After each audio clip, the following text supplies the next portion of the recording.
Now, the greatest radio shows of all time.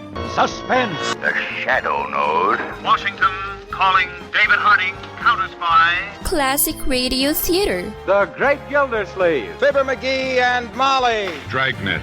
Gunsmoke. The Lone Ranger. Now, step back into a time machine with your host, Wyatt Cox. Good evening, friends of the Inner Sanctum. Well, a very special day here on Classic Radio Theater with Wyatt Cox, as we're going to go back to a specific day for 2 hours of great radio programming, 3 of them of the half hours coming from WROW in Albany, New York, and the 4th, an Armed Forces recording of a Suspense program that aired that day. The FBI in Peace and War, the Ford Road Show with Rosemary Clooney. We'll also hear Indictment, Gunsmoke. We'll hear a 6 o'clock local newscast from there, from that Sunday, and an episode of Suspense. That's all coming up. And then we'll drop back from 1957 to 1941 and follow up with more on Lum and Abner and the library. Thanks for tuning in on this Friday. This is the 17th day of November, 321st day of the year, 44 days remaining till we get to the end of the year. Congress held its first session in Washington in 1800. National Rifle Association granted a charter by the state of New York in 1871. Russian Social Democrat Labor Party split into 2 groups, the Bolsheviks, the Russian for majority, and the Mensheviks, the Russian for minority. 1947, the Screen Actors Guild implemented an anti-communist loyalty policy. In 1962, President Kennedy dedicated Dulles International Airport, serving the Washington, D.C. area. 1967, acting on optimistic reports he was given on November 13th, President Johnson told the nation that while much remained to be done, we're inflicting greater losses than we're taking. We're making progress. We know that most people's intentions are good. We don't question their motives. We've never said they're unpatriotic, although they say some pretty ugly things about us. We believe very strongly in preserving the right to differ in this country and the right to dissent. And if I have done a good job of anything since I've been president, is to ensure that there are plenty of dissenters. Indeed, the Johnson administration did have issues, primarily in Vietnam. Other issues the nation was a lot less conflicted over. But the Vietnam War was one that, let's face it, it was a war that we should never be getting into wars that we can't actually be victorious in. And that was a part of the problem with Vietnam and many of the wars that we're supposed to fight to a stalemate. Doesn't work. In 1969, negotiators from the Soviet Union and the U.S. met in Helsinki to begin SALT I negotiations aimed at limiting the number of strategic weapons on both sides. 1970, Lieutenant William Calley went on trial for the My Lai massacre in the Vietnam War. 1970, Douglas Engelbart received the patent for the first computer mouse. In 1973, in Orlando, President Nixon told 400 Associated Press managing editors that he was not a crook. I made a lot of money. I made $250,000 from a book and the serial rights, which many of you were good enough to purchase also. In the practice of law, and I'm not claiming I was worth it, but apparently former vice presidents or presidents are worth a great deal to law firms, and I did work pretty hard. But also in that period, I earned between $100,000 and $250,000 every year. So that when I, in 1968, decided to become a candidate for president, I decided to clean the decks and to put everything in real estate. I sold all my stock for $300,000. That's all I own. I sold my apartment in New York for $300,000. I'm using rough figures here. And I had $100,000 coming to me from the law firm. And so that's where the money came from. Let me just say this, and I want to say this to the television audience. I made my mistakes, but in all of my years of public life, I have never profited from public service. I've earned every cent. And in all of my years of public life, I have never obstructed justice. And I think, too, that I can say that in my years of public life, that I welcome this kind of examination, because people have got to know whether or not their president's a crook. Well, I'm not a crook. I've earned everything I've got. And to be fair, unlike a lot of presidents of the United States, they made their money in investments. And as he mentioned there, real estate, that $300,000 he was talking about, that's $2.6 million today. And in that aspect, we can't fault President Nixon. But less than a year later, President Nixon would resign under the specter of being removed from office via impeachment. Those were dirty tricks. 2004, Kmart announced it was buying Sears Roebuck and Company for $11 billion. Named the newly merged company Sears Holding Corporation. Sears Holdings closed in 2019 after its holdings were spun off. Kmart now part of a privately held company. Very few stores remain. A rare late-season tornado outbreak struck the Midwest on this date in 2013. Illinois and Indiana the most affected. Tornado reports as far north as lower Michigan. In all, around 6 dozen tornadoes touched down in about an 11-hour time period. 7 EF3 and 2 EF4 tornadoes. And in 2019, the first known case of COVID-19 traced to a 55-year-old man who had visited a market in Wuhan in China. Now, the bat soup theories are just ludicrous. I'm not going to get into that.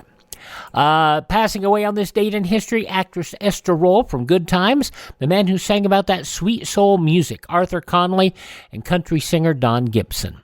Hi, this is Jeff Foxworthy. It is now time for the birthday announcements. The following people are now officially older than dirt. Those who are no longer with us include director Lee Strasberg, actor Rock Hudson, Gordon Lightfoot, who sang about sundown and the wreck of the Edmund Fitzgerald. He passed away earlier this year at the age of 84. Singer, actor Dean Paul Martin, Dean Martin's boy.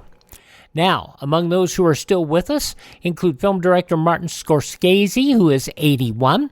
From Paper Lion and American Gigolo, Lauren Hutton, 80 years old. From Taxi and Twins, Danny DeVito, 79. Producer, best known for creating Saturday Night Live, Lorne Michaels is 75. And politician Howard Dean, who turned 75, who will be best remembered for this outburst. We're going to South Carolina and Oklahoma and Arizona and North Dakota and New Mexico. And we're going to California and Texas and New York. And we're going to South Dakota and Oregon and Washington and Michigan. And then we're going to Washington, D.C. to take back the White House. Yeah, Howard Dean, 75 years old today. From News Radio and Office Space, Stephen Root, 72.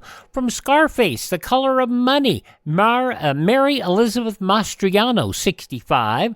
Drag entertainer RuPaul, 63. Model actress Daisy Fuentes, 57 years old today. Dexter and Arrow star David Ramsey, 52. From Law & Order SVU, Diana Neal is 47. From The Notebook and Mean Girls, Rachel McAdams is 45. Pro wrestler, now mostly in Ring of Honor, Mercedes Martinez is 43. From Game of Thrones, Harry Lloyd is 40. And Beyonce's cousin, Shanika Knowles, is 33. Now that I've got all that out of my mouth and I can say those are the people who were born on the 17th day of November, and if this happens to be your birthday... Happy birthday to you. Happy birthday to you. Happy birthday, happy birthday. Happy birthday to you.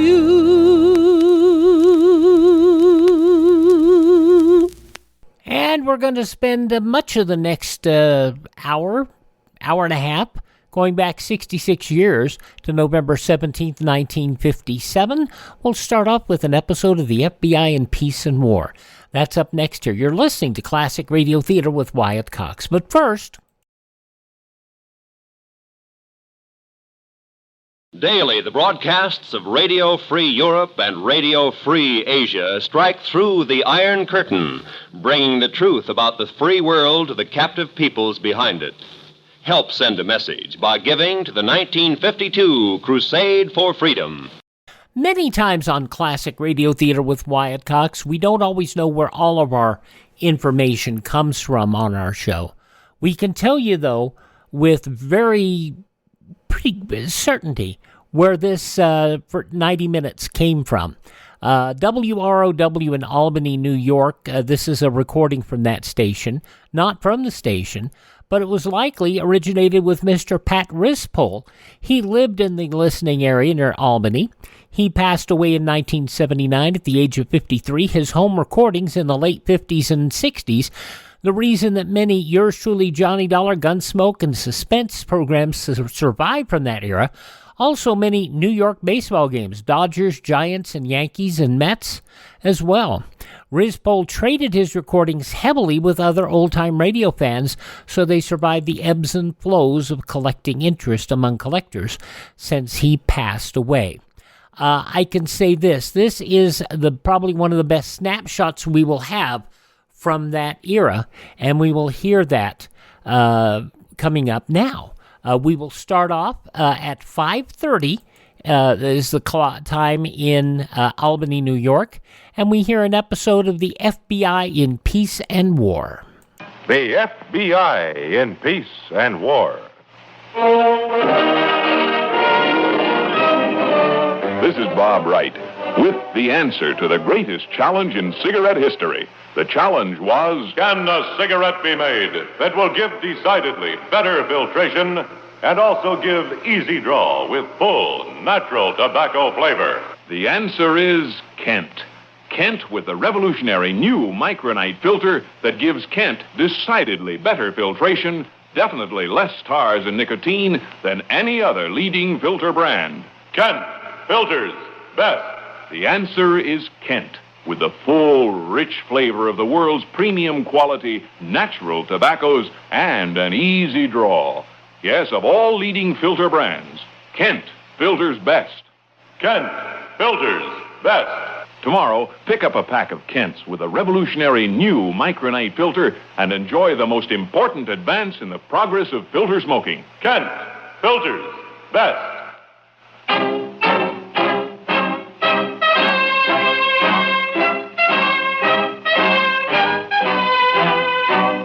Another great story based on Frederick L. Collins' copyrighted book, The FBI in Peace and War.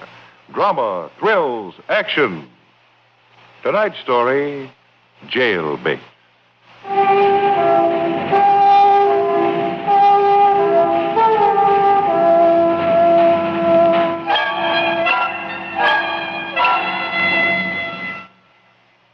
Gee, the Blue Palms Hotel, Hollywood, California. I can't hardly believe it, Lily.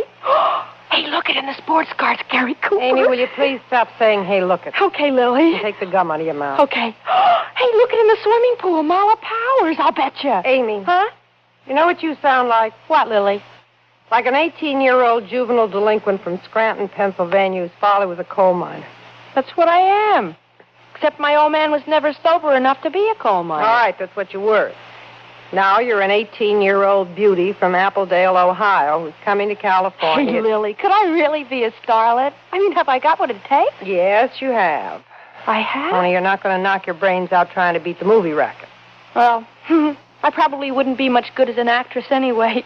I was in the police lineup once, and I was scared stiff. Amy, don't you ever mention I didn't do anything, Lily, honest. It was this boy I was going with. He was swiping cars. Amy, you're from Appledale, Ohio, and if you slip up just once, I'll send you back to that bean wagon where I found you. And come away from that window. We're going shopping. Yeah, what for? For some sweet, innocent clothes for you, so you don't look like last year's sweater girl. What's the matter with sweaters? It gets chilly nights. Mm-hmm. Anyway, sweaters gives me feminine appeal. I know. So what's the matter with that? Nothing, only the gentleman who's going to meet you accidentally happens to go for another type of feminine appeal. I'm going to meet a gentleman? Well, why do you think I brought you 3,000 miles? Who, Lily? A gentleman who is especially attracted to young girls, a star of stage, screen, and television. Who, Lily? Handsome, dashing. Who? Roland Carter. You're kidding. I am not. He's 60 years old. He is not. Oh, he was even in pictures before they talked. He's only 57. And I heard he's got a glass He eye. has not got a glass eye. He's still one of the most attractive bachelors in Hollywood. And what's more, he's got $2 million in the bank. $2 million? No kidding. Or more. You're sure he's not 60? I'm sure he likes pretty young girls, and that's all I've got to be sure of. Now, how would you like to come unglued from that window and go shopping? Okay. Hey, look it. Marla Powers just took off her beach cape. Oh, isn't she gorgeous?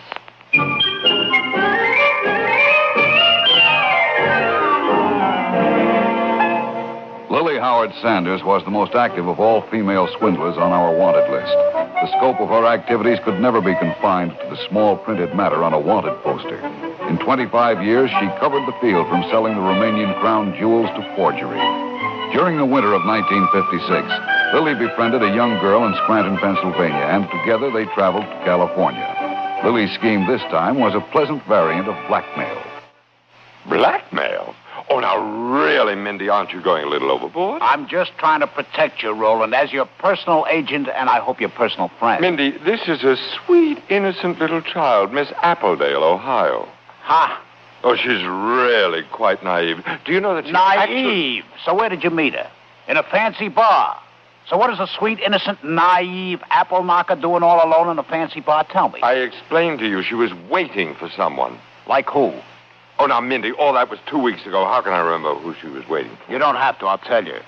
She was waiting for you. Oh, now, really? Just like that sweet, innocent little Johnson girl who was waiting for you on the beach, and it cost you $10,000. And that sweet, innocent little thing you met last year in Acapulco. And all those other sweet, innocent... Mindy, you are a man of little faith and less honor, so let's stop talking about Amy. I'll bet she isn't even 18 years old. Well, I can't help it if I'm attractive to the younger type.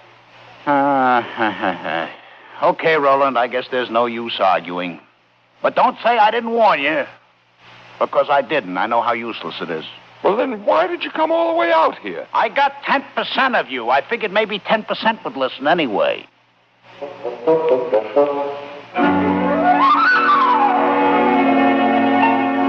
When Lily left Scranton, she obtained the necessary traveling expenses by selling some forged stock certificates to a restaurant owner named Gus Emilios. When Mr. Emilios discovered the deception, he yelled loudly for the police, who referred the complaint to our bureau. When we showed Mr. Emilios Lily's picture, he identified her readily. Sure, that's the one. She gave me a special price on 11,000 shares of Canada Northwest Uranium Incorporated of Canada. 11,000 shares? 11,000 shares. Special price, 17.5 cents a share. Mr. Emilios. Yeah, I know what you're going to ask. My wife has the same thing. Why do I buy this stock? Why? Yes, why? I'll tell you why. Mr. Emilios. Because in my whole life, I never owned 11,000 shares of anything. That's why. Mr. Emilios, did you pay for this stock in cash? Cash? Sure, all cash. $1,925, but I don't care about the money. No? No, what makes me sore, she takes Amy with her. Amy? Amy. All the fellows from the factory, they eat here so Amy can wait on them. Every day I get fellows waiting for Amy's table. Now, no Amy, all I got is table. I see. I gather that this Amy... Yes. She's what the boys from the factory call a dish. To me, she's better than a neon sign, and that woman takes her away to California. California? Well, how do you know? Amy sends me postcards from some Chinese theater. You want to see? We sure do. Yeah, here, you can read.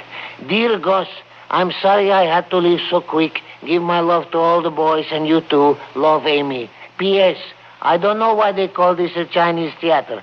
Love, Amy. May we have that card, Mr. Emilios? Well... It may help to find Mrs. Sanders. And Amy. Okay, you take it. And if you find Amy, you tell her I'm not mad. Huh? She can have her job back and keep all the tips for herself.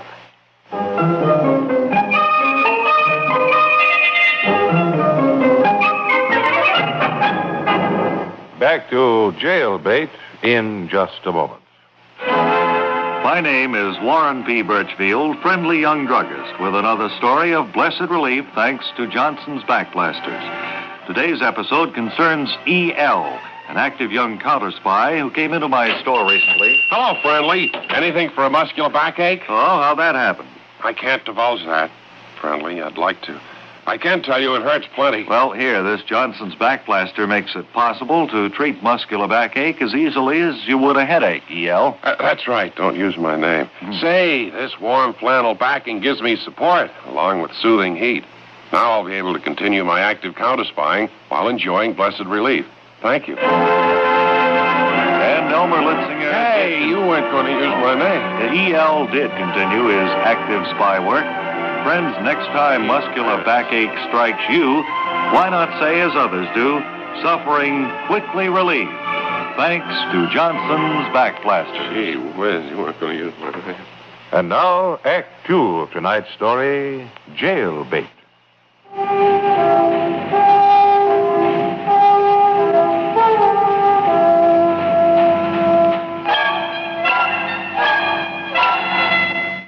We asked the Los Angeles police to keep an eye out for Lily, and having to testify in another court case in Los Angeles federal court, Agent Reynolds and I took a plane west. Lily, of course, was working on a new swindle involving a one-time movie idol named Roland Carter.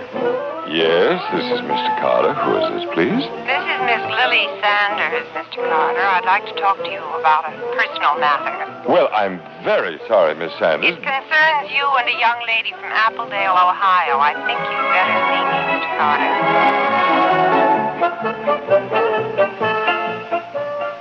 Carter. Sit down, Miss Sanders. Thank you. May I offer you a drink? No, thanks. I'm not staying long. I just want to get a few facts about the romance, and then I'll let you alone. The romance? Between you and the young lady who calls herself Miss Amy Brewster. Actually, her name is Brisky. Her family's Polish.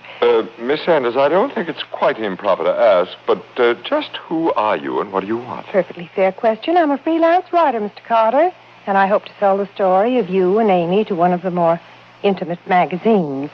I see. Now, where did you meet? Miss Sanders. Yes? You'd rather sell this story directly to me, wouldn't you? Well, it would do away with any chance of a rejection slip, wouldn't it? Yes, it would. However, I'm going to disappoint you, Miss Sanders. There's nothing to the story. Miss Brewster is merely a friend. Who happens to have spent considerable time in the police lineup in her hometown of Scranton, Pennsylvania. What? Huh? You can examine the police records if you doubt it. Amy, that sweet That's little... right. I don't know how she latched onto you, but it will certainly make an interesting story for one of those little gossip weeklies. Did you know, Mr. Carter, that Amy won't be 18 for another 2 months? Oh, I don't believe I have it. a copy of her birth certificate, if it's necessary to use Miss it. Sanders, what is the usual price for your stories? Well, I'll leave that up to you, Mr. Carter. But seeing as your studio is kind of touchy on the subject of you and young girls... How much? Well, I won't be insulted if you offer me $10,000.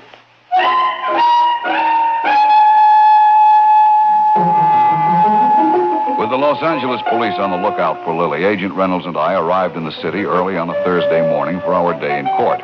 We didn't know, of course, that Lily's newest swindle was progressing satisfactorily at that precise moment.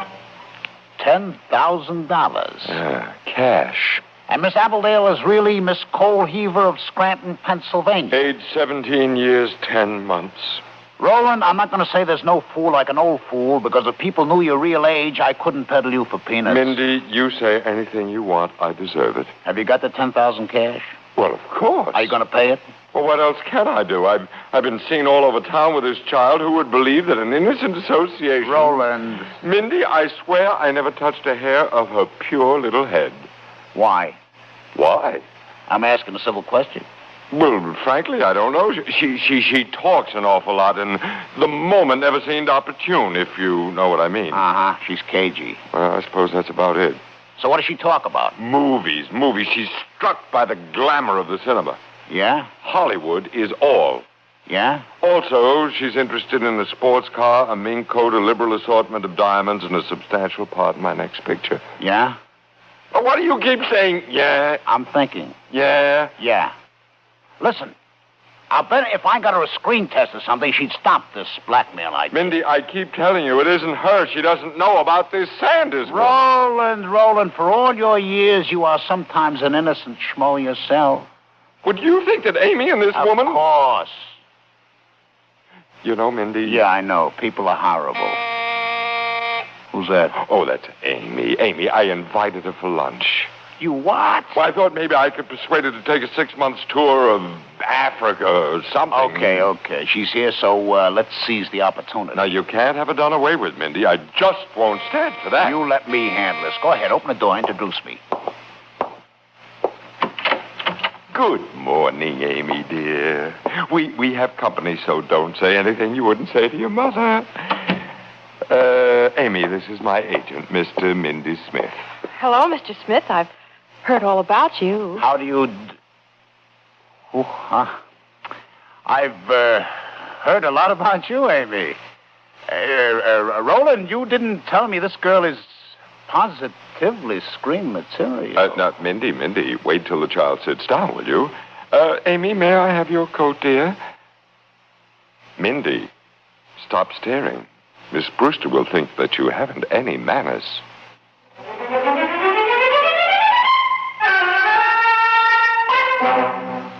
Back to jailbait in just a moment. I was called to Moscow to be cleared or murdered by the Soviet secret police. The speaker is Boris Moros, the former movie producer who was an American counterspy for 10 years. At last, with security restrictions removed, Moros is able to tell all. In the new issue of Look magazine, he reveals the day-by-day events of the most bizarre spy story of our time. In this exclusive Look feature, you will sit in on meetings between Moros and Russian spy Jack Sobel in dimly lit New York restaurants. You will learn how Moros helped expose Alfred and Martha Stern, millionaire red agents. Look tells how Moros went to Paris, Vienna, and even Moscow for meetings with the very heads of the Soviet secret police. How was Moros first drawn into the red web? How did Moros convince the Russians that he could be trusted? Don't miss this dramatic story, My 10 Years as a Counterspy, by Boris Moros, now on the current issue of Look magazine. It's the issue with the new 1958 cars on the cover. Get Look at your newsstand now. Now, Act 3 of tonight's story, Jailbait.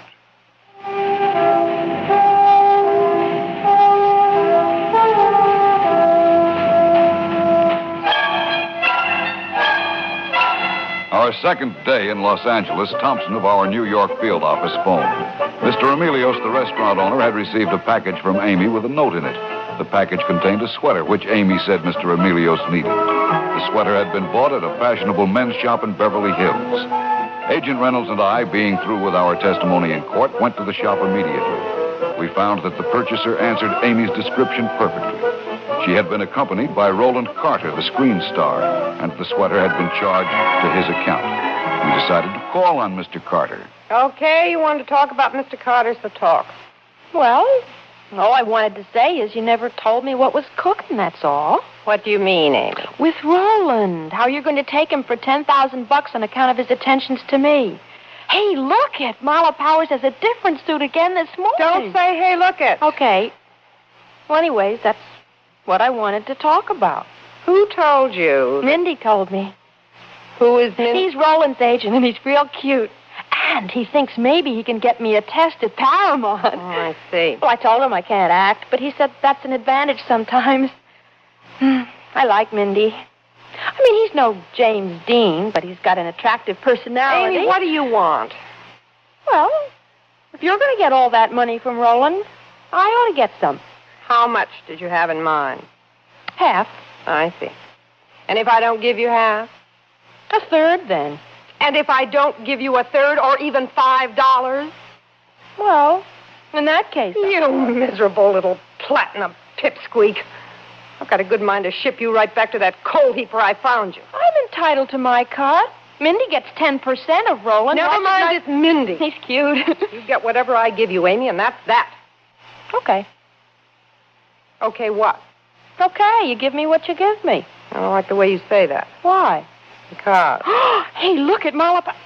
Lily, I'm going to quit saying that. I positively am. I got to have acceptable grammar, Mindy says. Hey, is that the right time? I gotta get out of here. Where are you going? I don't know. Mindy says it's a secret. But I got a pretty good idea. Only I can't tell you. 12 hours after we had talked to the clerk at the men's shop, we located Roland Carter at a fashionable nightclub. Shortly after, we were at Mr. Carter's house, where we heard the blackmail story. Reluctantly, Carter agreed to help us trap Lily Sanders by paying her with marked money. I've thought over your proposition, Miss Sanders, and I'll be ready with the money on Monday morning. You're a very sensible man, Mr. Carter. I'll be at your house at 11. And remember, small bills, will you? And 500 makes 10,000. Do you want to count it, Miss Sanders? I trust you, Mr. Carter. And if it's short, I can always come back for more. Yes, that's what they tell me. I really shouldn't be paying this because it's only the beginning. Not with me. When I agree to kill a story, I kill it. But you'll admit this really is a form of blackmail. Just between you and me, I don't admit anything, Mr. Carter. Well, you don't have to. That money will do the talking. All right, gentlemen. What? Miss Sanders, this is Agent Reynolds, and this is Agent Stevens of the Federal Bureau of Investigation.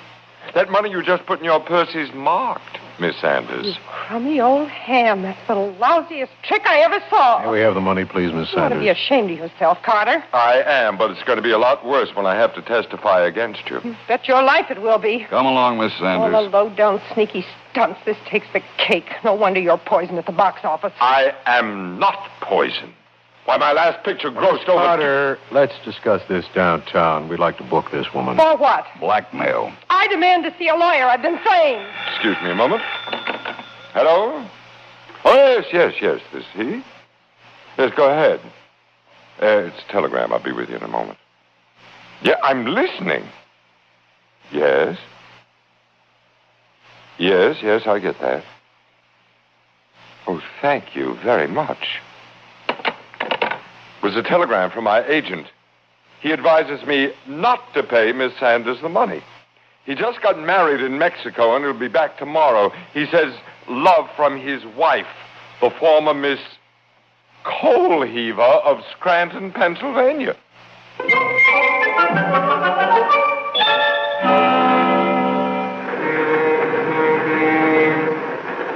Hey, Mindy. Yes, sugar? You sure they can't put me in the lockup? Oh, I'm sure, sugar. I got the best lawyer in the state. And he says if we can prove that you didn't know what Lily was doing, they can't nick you. Yeah, but I did encourage Roland, didn't I? Sugar, encouraging Roland is practically a national pastime. Gee, Mindy, I sure wouldn't want to get you in trouble being your wife and all. Ah, don't worry. When you're a big, glamorous screen star... Mindy, you know, I've been thinking that over. I don't want to be a star. What then? I want to be a housewife. Is that awful? Well, out here it can get you talked about, but we'll live through it. Oh, gee, Mindy, you sure are cute. Hey, look it! A cow! Amy, that's a horse, not a cow. And how many times have I told you, sugar, don't say, hey, look it.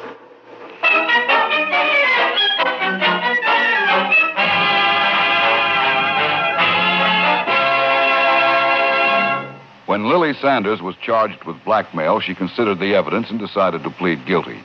In doing so, she absolved Amy Brewster of any knowledge of the scheme. Lily was sentenced to 3 years in prison. And Amy, now a housewife, is plain Mrs. Smith and no longer jailbait.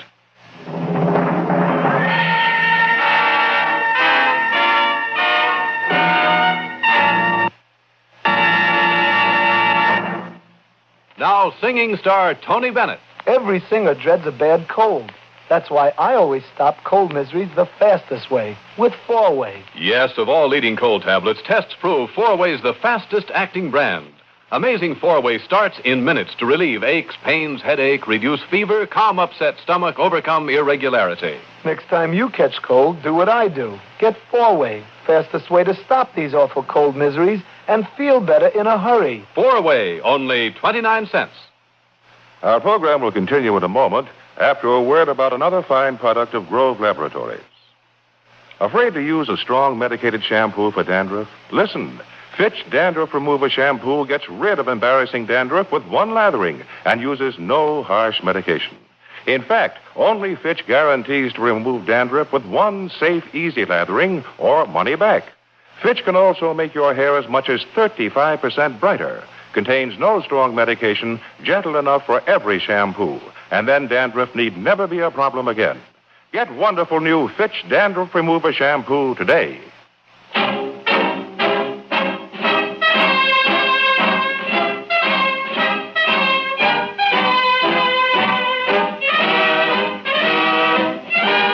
All names and characters used on the program are fictitious. Any similarity to persons living or dead is purely coincidental.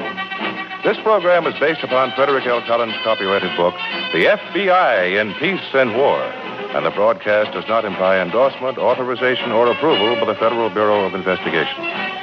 This is Warren Sweeney inviting you to listen to next week's story, The Amnesiac, on the FBI in Peace and War. Same time, same station. This is the CBS Radio Network.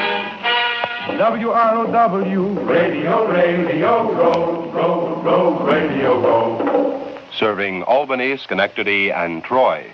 Standard for furniture. It's Standard Furniture Company. Who? Standard Furniture Company. Oh! Homemakers all over America were recently asked what improvement in living room furniture should be made. And the answer was, give us furniture that's covered with a smart-looking, truly fine fabric that will repel staining. That fabric has now been made. It's called Scotch Guard, and it's guaranteed to repel all stains. Kraler has taken this fabric and has used it to cover a sofa and matching chair. It's now on display at standard stores. You get a luxurious sofa and matching chair covered with Scotch Guard fabric in a choice of turquoise or charcoal tweed for the amazingly low price of just $169.95. You buy now and receive a family-size Thanksgiving turkey free at standard stores in Albany, Kingston, Troy, and Schenectady, where there's no money down, no charge for credit. They're in Schenectady at 121 through 129 Broadway at State. The time right now, 5 minutes before 6 o'clock. Stay tuned for the Ford Road Show. And we'll hear that Ford Road Show in just a moment with Rosemary Clooney. As we remind you, you're listening to Classic Radio Theater with Wyatt Cox. These episodes you're hearing are originally broadcast on WROW November 17th, 1957, 66 years ago today. First, we'll listen to this.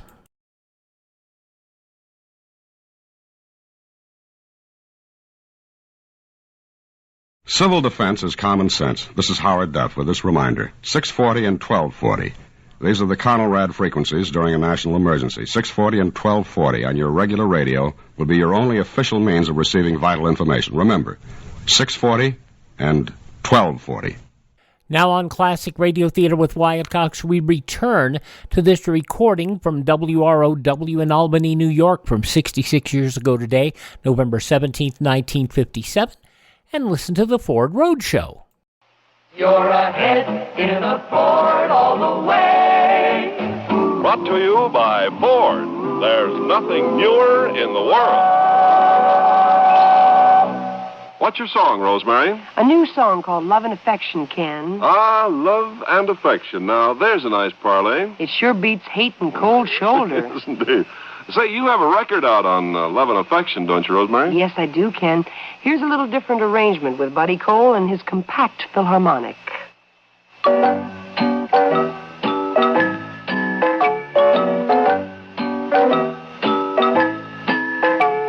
Love and affection, I need an awful lot of love and affection. You gotta shower me with love and affection before I give my heart away. I wanna know that you love me, and if you do, you gotta show that you love me. I'll follow anywhere you go if you love me, and I will give my heart away.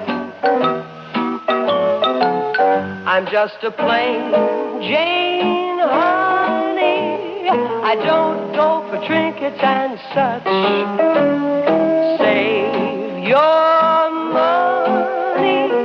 Trinkets are nice, but they can't ever take the place of love and affection. Just keep your kisses coming in my direction, and in return I'll give my love and affection to no one else but you.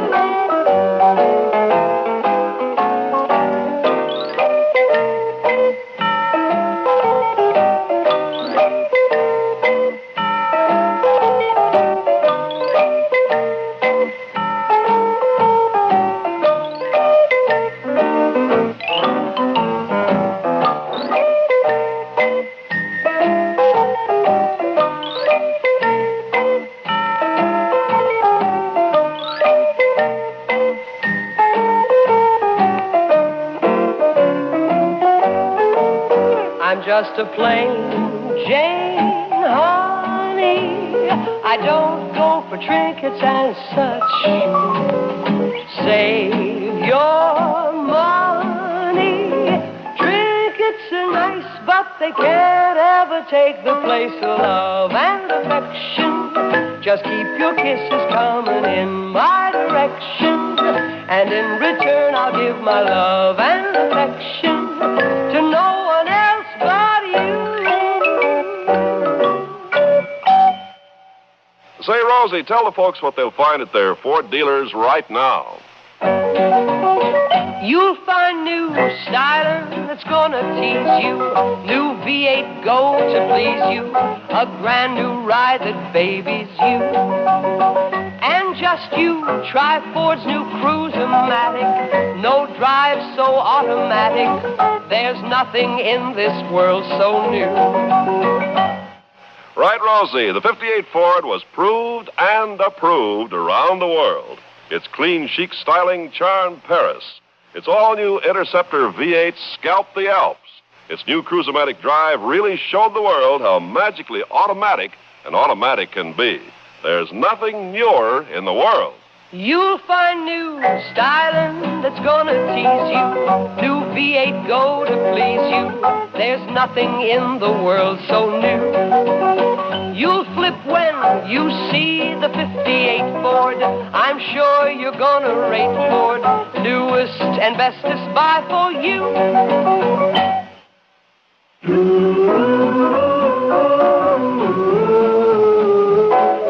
Ford Roadshow, starring Rosemary Clooney with Buddy Cole's music, has been brought to you by Ford.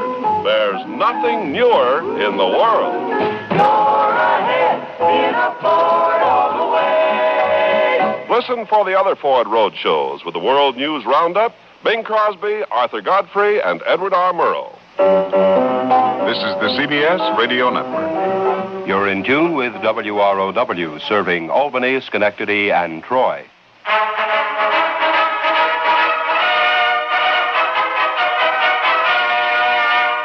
It's open now, the brand new Fiden Furniture Annex at 392 2nd Street in South Troy, just one block north of Fiden's original Wayside Furniture and Appliance Store at 428 2nd Street. There's plenty of free parking space and bargains galore. Now you can actually buy a new 1958 Kelvinator 11 cubic foot refrigerator for as little as $198, or a new Kelvinator automatic washer for as little as $168. That's at Fiden Furniture and Appliance Company, 428 and 392 2nd Street in South Troy. 66 years ago, November 17th, 1957, we're listening to a recording from WROW in Albany, New York, and it's just about to be 6 o'clock. They're going to do news, and we're going to do news, taking a quick look at the newspapers from that date in history. But first, we need to bring you this important word.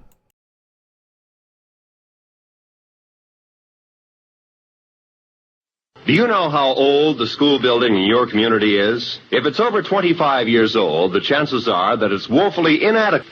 Join with the groups in your community working for better school conditions. Remember, better schools build a stronger America.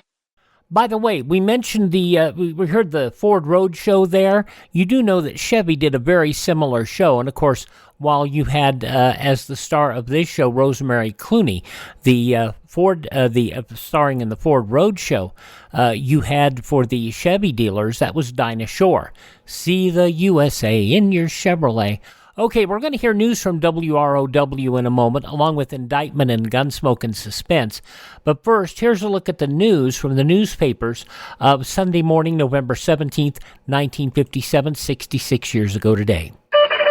The Eisenhower administration will lay before Adlai Stevenson Monday its sweeping and still tentative plans for converting Western Europe's defenses to the age of nuclear rockets.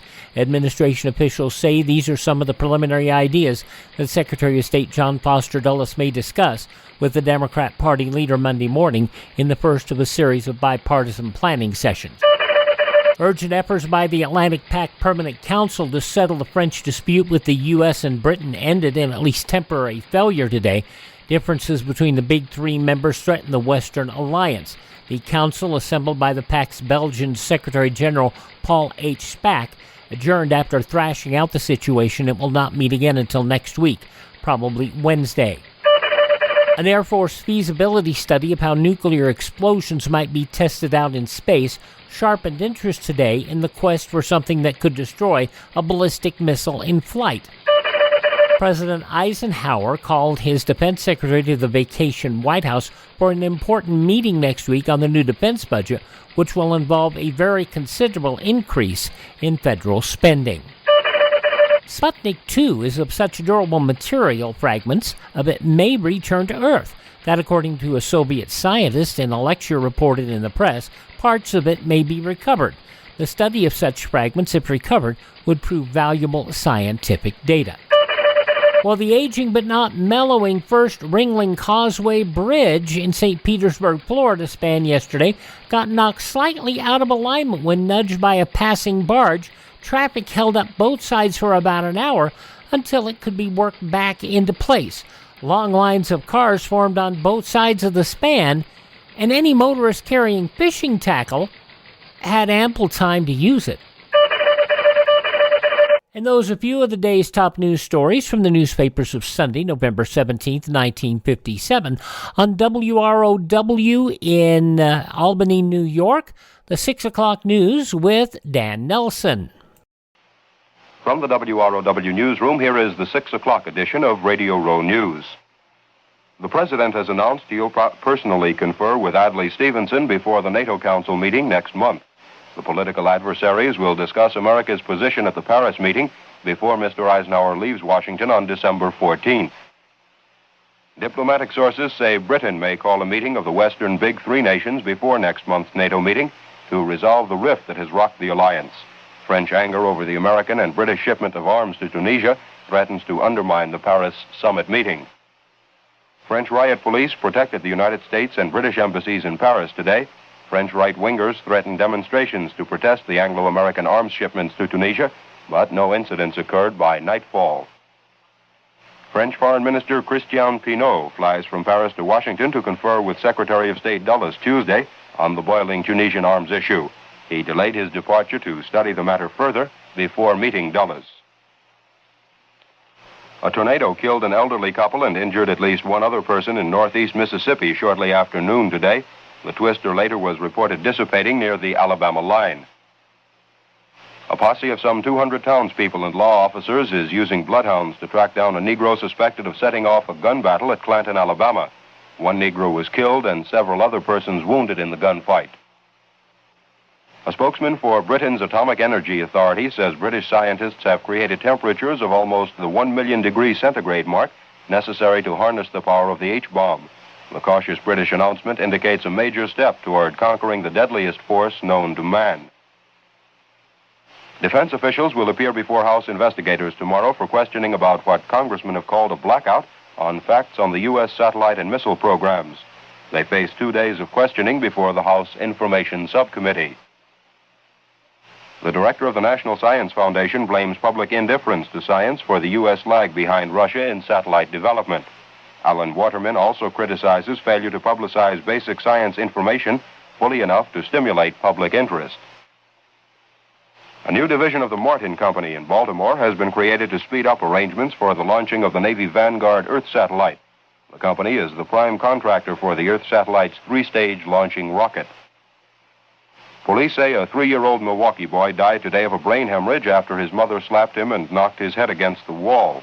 An operation failed to save his life. The London Sunday Express says a cell of the Ku Klux Klan is operating at the United States Air Force Base at Wethersfield, England.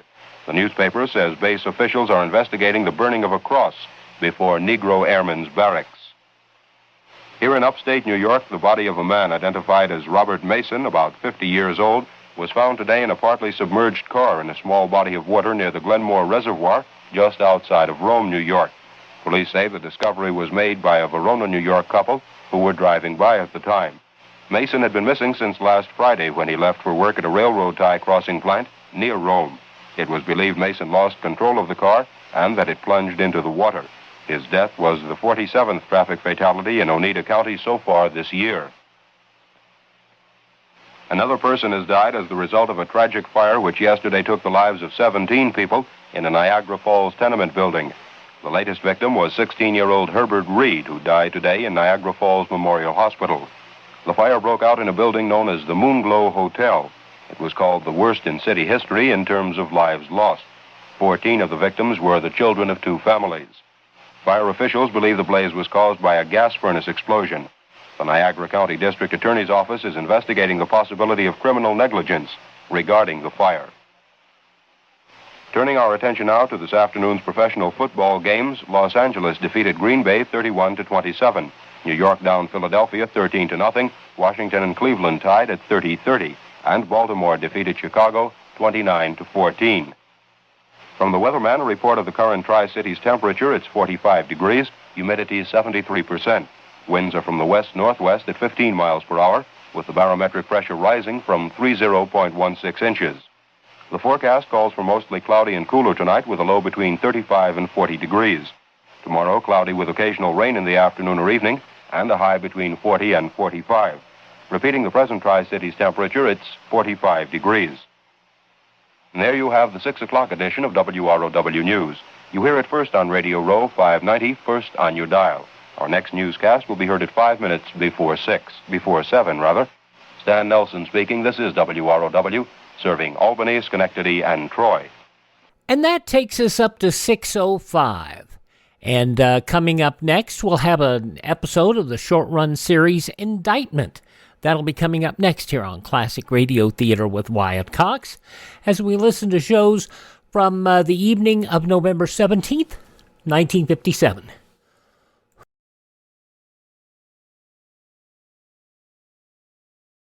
Only 4 shows are known to exist from the Indictment program, which ran from 1956 to 1959, based on the files of former Assistant District Attorney Eliezer Lipsky. Indictment presented the step-by-step and tedious checking that went into a case before an indictment could be obtained.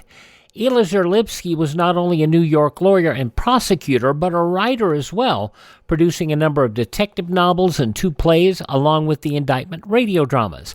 Lipsky's novels Kiss of Death and The People Against O'Hara made into full-length feature films. Lipsky also served as legal counsel for the Mystery Writers of America. Nat Poland played the part of Edward McCormick, the Assistant District Attorney. Poland, better known for his role as Dr. James Craig on ABC TV's One Life to Live. We hear one of those 4 episodes as it was originally broadcast over WROW in Albany, New York on Sunday, November 17th, 1957, 66 years ago today. Dolores trusted me, I trusted her. Hey, you think no? You look at me and you're saying in your mind, no, Reina, Lopez, Sanchez, Cortez, no, these people, extranjeros, foreigners, they're not like me, the great McCormick. No, they're too hot-blooded and jealous to trust so, to love so. See, but you are wrong. We are like you, as you, all kinds.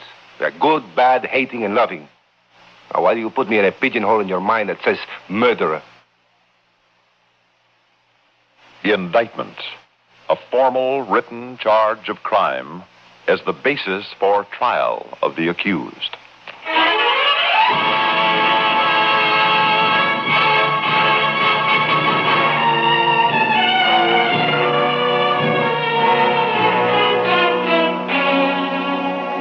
Indictment.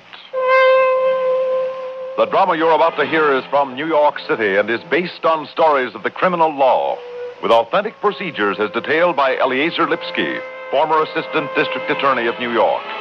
It is the Assistant District Attorney who directs criminal investigations, assembles facts and witnesses, builds the case to a just indictment.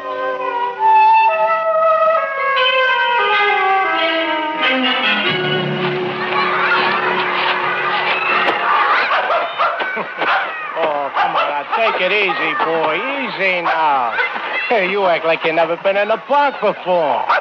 Oh, now listen, Mutzo, will you stop yanking on the leash? Will you take it easy?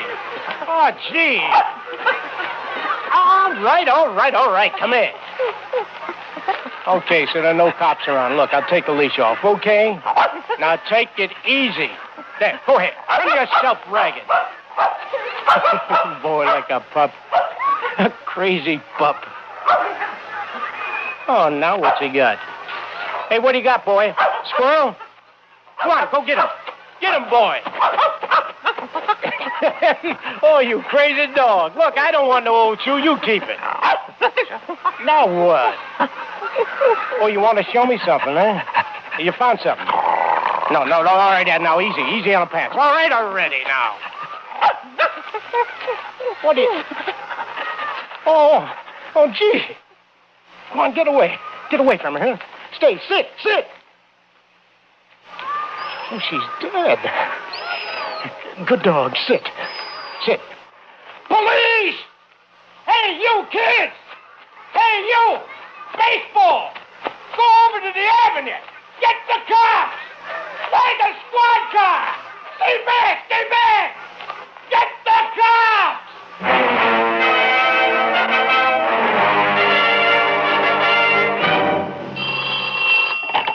McCormick. Ed, Tom Russo.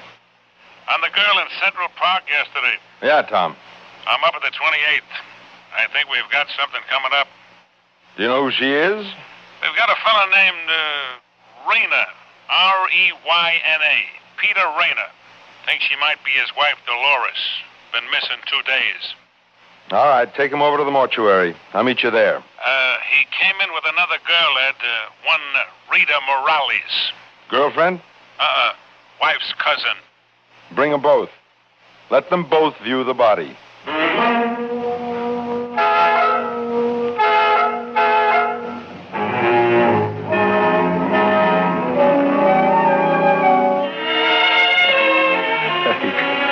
Pobrecita, mi mujer, mi bebé. Dolores.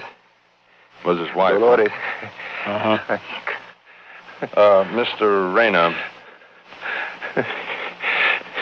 No, en este momento terrible.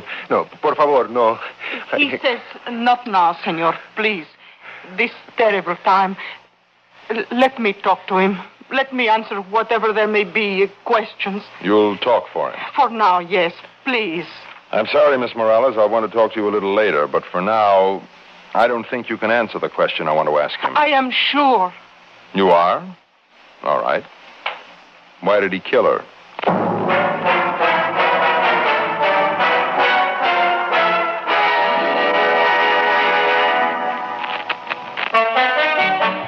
There is a difference, a great big difference in Vicks medicated cough drops. There is a difference, a great big difference. Get relief with every single drop. Yes, there is a big difference in Vicks medicated cough drops.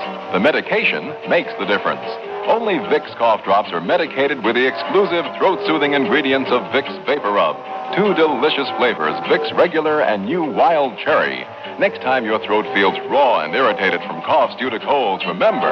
There is a difference, a great big difference in Vicks medicated cough drops. The medication makes the difference. Yes, the medication makes the difference. And for a stuffy nose, just one whiff. With a Vicks inhaler, and that miserable feeling of a stuffy nose goes in seconds. Use it anywhere, anytime. Vicks inhaler. All right, you worked that night at this hotel banquet as a waiter for the caterer. From 7 to midnight. You can check this. We will. Where did you go after work? Home. To my house. She was gone. Your wife? Yes. But I was not worried. Not yet then. Go on. Well, I was not worried because often when I work nights, she goes dancing. Went dancing. Roseland. Your wife went dancing at Roseland alone? Often, yes. Why not? You tell us. Well, it's not like we had kids or anything. Why keep a pretty girl, a young wife in prison, cooped up in the house? You trusted her? Of course. Roseland, such places like that, they are muy respectable. Very respectable? Why? Well, they are for people who only want to go dancing. I know. I went there once. Strangers to dance with strangers, yes, it's true. But the girls do not make the dates. There are rules. All is proper. The management is careful. They watch. Go on. And which is better, Mr. McCormick? To suspect and to forbid, or to trust and allow? And you trusted her? I trusted her. She trusted me. You think no? Go on with your story. You look at me and you're saying, a Reina, a Lopez, a Sanchez, a Cortez. No, these people are extranjeros, foreigners. They are not like me. They are too hot-blooded and jealous to trust, to love so. Go on with your story. See, but you are wrong, see? We are like you. We are all kinds, good, bad, hating, and trusting. Now, why do you put me in a pigeonhole in your mind? It was extremely respectable. Get on with your story. What did you do when you found your wife wasn't at home? I went to bed to sleep. Next morning? To see if Dolores stayed with Rita Morales. She often do that? Sometimes after dancing together. She ever call and tell you? There's no phone. Then I begin to worry. See, Rita worries. We report her to the police, missing. That's right, Mr. McCormick. It's on the record. All right, and would I do this if I had done the terrible thing you say? If you didn't kill your wife, go on, prove it. Prove to me you didn't. I did not. No, it's as simple as that. Were you in Central Park last night? No. The last time I am at the park, in the summer, a long time ago. Were you ever near that spot? Spot? Yeah. Oh, in where? No, never. Reina, I'm going to give you a break. Would you mind if we sent your clothes to the laboratory for testing? These clothes for testing? For blood and such. And the rest of your suits at home? Do you have this right? It's for your own benefit, Reina. If you're not guilty, finding them clean will be in your favor. There. My keys. Take them all. These two. These are all the clothes you have? Yes. No. Oh? In my locker at the caterer's is my uniform and a pair of sports slacks. Nothing else. With my home keys, you have the keys to my locker. You have all. All right, let's go on. You went directly home from the banquet. Yes. You found your wife missing. I went to sleep. I woke up. I went to Rita's. We went to the police. Is there anything going on between you and Rita? How do you mean? You know. Come on. No. How does Rita feel about you? There is nothing between us. Nothing. That's a terrible thing for a gentleman like you to say. All right, just one more question for now. And then I go. You'll sit in that room to think the whole thing over a while, sure. But for now, just one question. You know the question, Reina. I know I have answered all the questions with the truth. All right, work on this one then. Why did you kill your wife?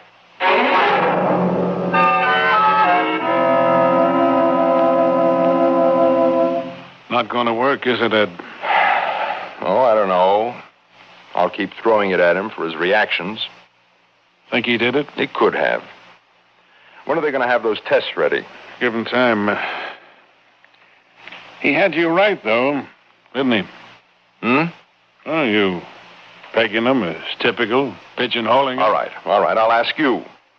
Don't you think he's a little too atypical, a little too broad-minded for an older man with a younger wife? A waltz-me-around-again nightlifer? She didn't sway dreamily in the arms of girls at those dime-a-dance dives, did she? No matter how respectable they may have looked to him. Okay, you tell me. And you think he killed her? Tom, how would I know? I wasn't there. I'm suspending judgment pending the ME's report and the tests on those garments. Maybe he's telling the truth, maybe not. I'll keep trying to shake him up until I'm convinced one way or the other. Well, I get the same thing from the girl, Ed, and from relatives and neighbors, too. If anything, Rita was, well, aloof from Raina. Her friend was her cousin, Dolores. And Rita came out with the same pitch. Sure, Dolores liked to live it up, but Rita says Raina happens to be a man in love with his wife and in trust with her. In trust, she says. Yeah, great place to show your respect for your husband. Dance halls while the guy's working to pay for your fun. Well, as for that, Rita says... All right, Tom. Well, Rita says a girl's safer on a dance floor than in a subway, and farther off from strange men. And she's got something there, Ed. Seriously. Are you going to hold Raina? As a material witness, if nothing else, certainly. Okay. I'm inclined to believe his story. Well, that's your privilege, Tom. Doesn't sound right to me. Special Bureau, Russo. 28 Squad Detectives. Mr. McCormick there? Is that Central Park homicide? Right here. You want to talk to... No, we're coming down. Guy just walked in. Fellow named Dave Campbell. Just walked in and confessed. Be right down.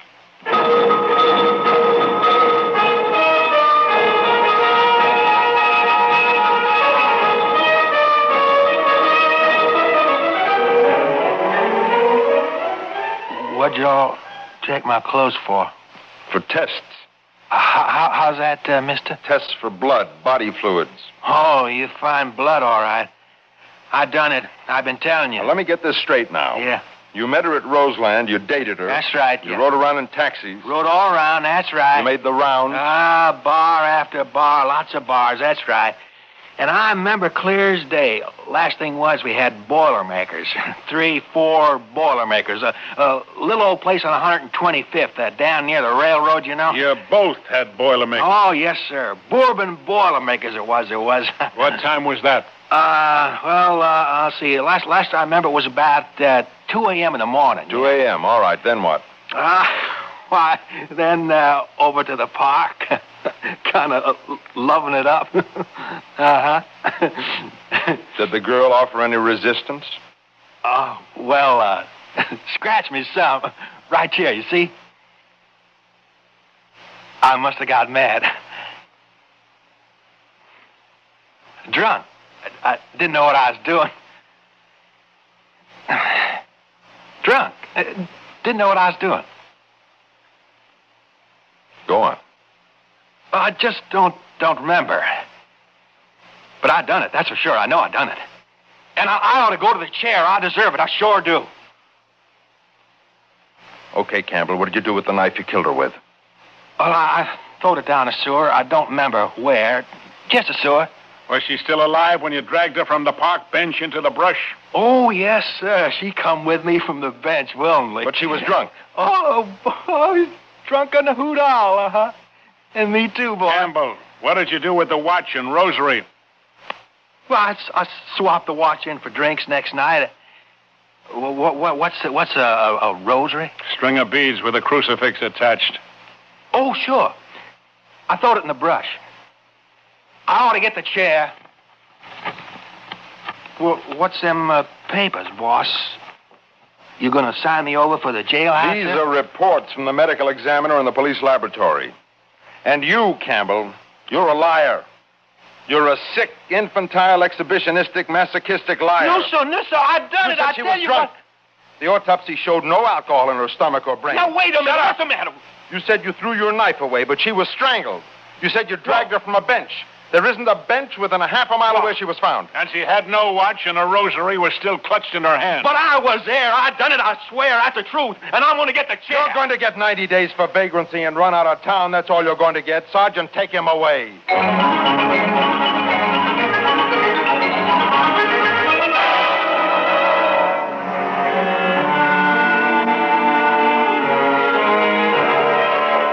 So, leaves us with Raina.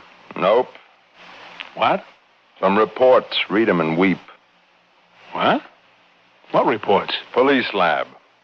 Went over every garment he owns. Trouser cuffs, interstices of his shoe uppers, jacket pockets, everything. Not a molecule of anything remotely resembling the Earth or the vegetation anywhere near the spot marked X in Central Park.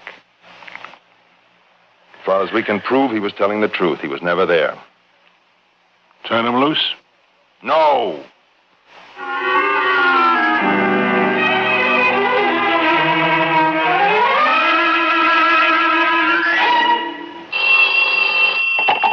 McCormick. Ed, Tom Russo. What have you got, Tom? Rena on a skewer. I picked up Rita Morales in a pawn shop, Ed, trying to raise some money on a man's suit. Rayna's. Traced the label clear back to her sales slip. Rena. Get it over to the lab and come in. Oh, wait a minute, Tom. Yeah? Pick up the doorman from the Roseland. After the lab's gone over the suit, we'll put it on Rayna and see if the doorman remembers him.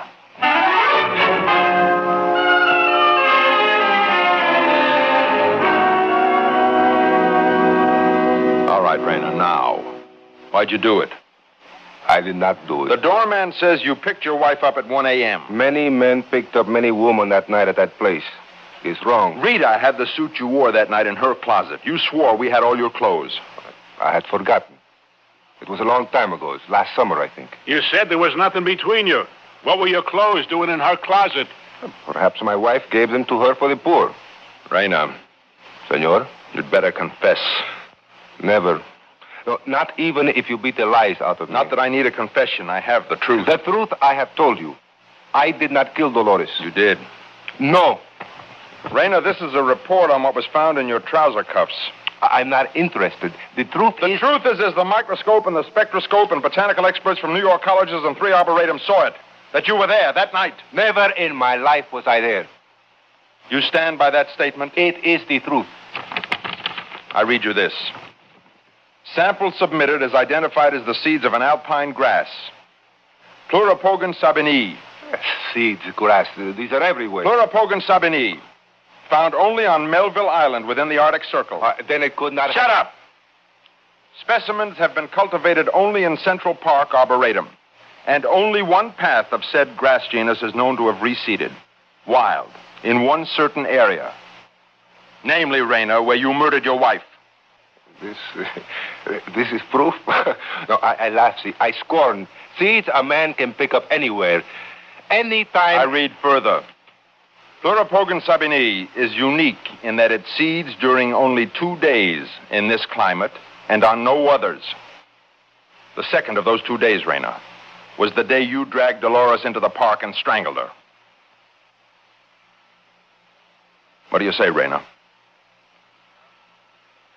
Well? All right, you don't have to say a word then. The lies you've told already are enough. That you went straight home, a lie. That you never went to Roseland to pick her up, a lie. That we had all your clothes, a lie.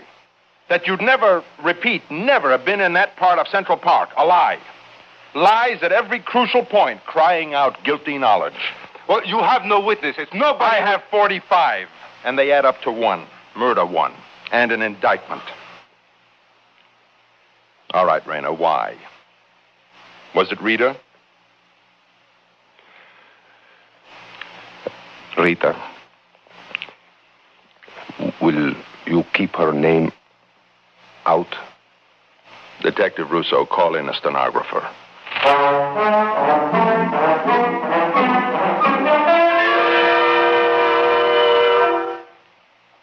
In just a moment, we will return to Indictment. I'm the Vicks Netty Mist Spray. Get relief. Try me today. Clear, stuffy, nose fast with relief that will last. Just 2 quick squeezes do the trick. Yes, Vicks Medi-Mist Nasal Spray. Just 2 quick squeezes. Open, stuffy nose fast. You'll breathe easy for hours. You see, the antihistamine in Medi-Mist checks the sniffles and sneezes of allergies and head colds. Nose opens, head clears. And because Medi-Mist is antibiotic, it kills millions of germs that can cause infection, yet it never stings or burns. So why put up with that clogged-up feeling of sinus or head colds?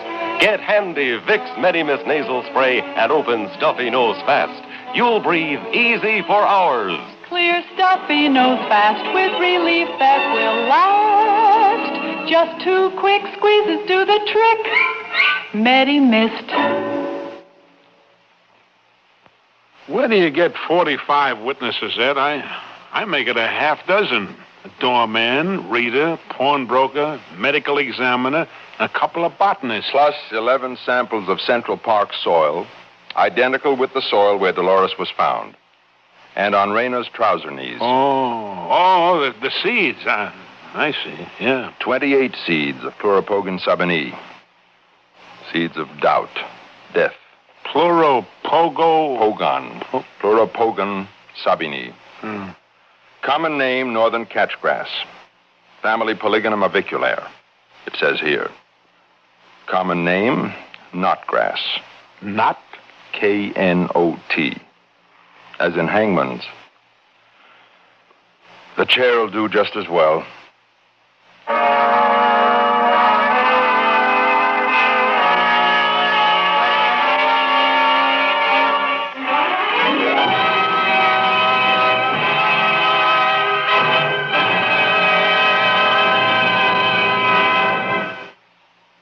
The story you just heard was drawn from New York City and based on stories of the criminal law as detailed by Eliezer Lipsky, former assistant district attorney.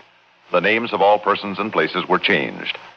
Indictment is written by Alan Sloan, produced by Nathan Kroll, and directed by Paul Roberts. Nat Polan is starred as Edward McCormick. Jack Arthur is heard as Tom Rousseau. The Master was played by Sam Raskin. Peter Reina by Mario Alcalde. Rita Morales by Bryna Rayburn. Dave Campbell by Frank Behrens. Have you ever picked up the newspaper and read about some heroic person who saved someone's life? And haven't you sometimes thought to yourself, wouldn't it be wonderful if I could have saved somebody's life someday? Well, the chance for you to be a hero and have your name in the paper as a lifesaver may never come. But still, you can help save a life, not once, but often. What's more, there's no risk to this kind of life-saving. I'm talking about the life you can save by giving a pint of blood. Whole blood and blood plasma administered on the battlefield or in hospitals has saved thousands upon thousands of lives. There's an ever-continuing need for blood for the manufacture of gamma globulin, which does so much to combat measles and chickenpox. But even more blood is needed for future reserves. Every city must have a large supply on hand at all times, not only for the uses I've just mentioned, but in case of a major disaster or an enemy attack. So do your life-saving right now. Call your local Red Cross chapter or your nearest hospital blood bank and make an appointment to give blood. Do it regularly.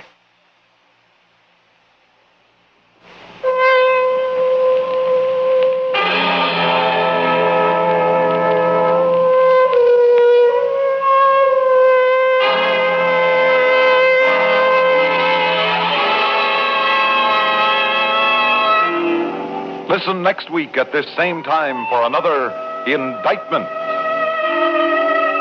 Now stay tuned for Gunsmoke, which follows immediately over most of these same stations. Tonight, Mitch Miller plays host to Max Schulman on the CBS Radio Network. WROW, Radio, ROW, Radio, Serving Albany, Schenectady, and Troy.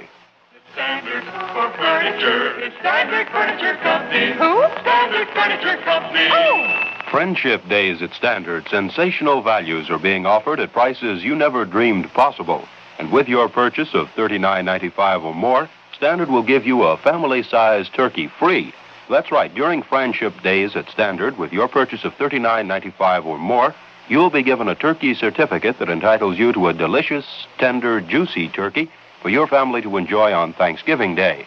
Standard makes this offer just for buying what you want and need right now. So stop in at the Standard store nearest you. You'll find the people who serve you at Standard are your own neighbors. Let them show you the hundreds of sensational values at unbelievable prices. Standard stores in Albany, Kingston, Troy, and Schenectady. In Albany, 112 to 116 South Pearl Street. They're open tomorrow night until 9 o'clock. The correct radio road time is 6:30. We'll hear Gunsmoke in just a moment here, as was mentioned, the final one of this block, and then we'll also hear from earlier in the day an episode of Suspense. You're listening to Classic Radio Theater with Wyatt Cox. But first,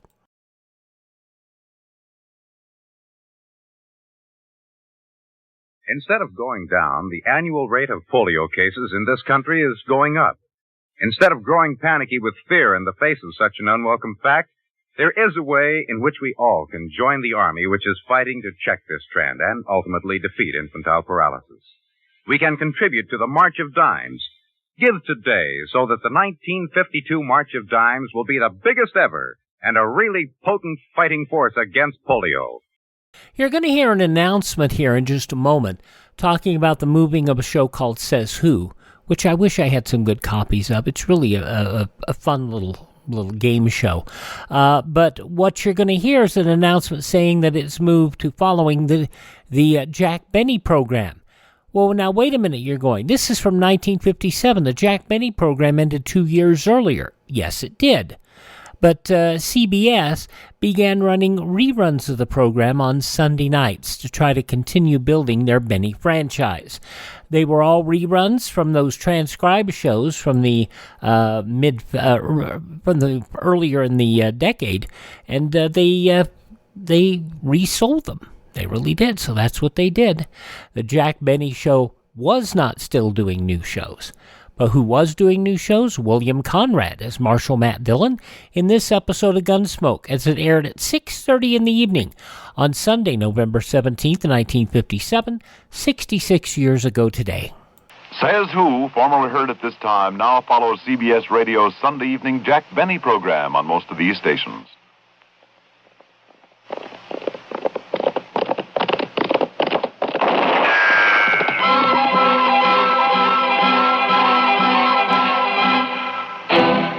Around Dodge City and in the territory on West, there's just one way to handle the killers and the spoilers, and that's with a U.S. Marshal and the smell of Gunsmoke.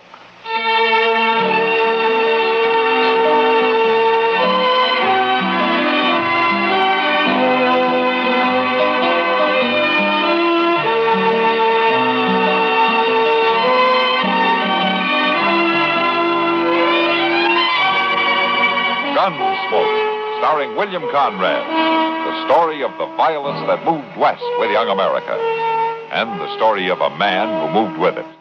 I'm that man, Matt Dillon, United States Marshal. The first man they look for and the last they want to meet. It's a chancy job, and it makes a man watchful and a little lonely.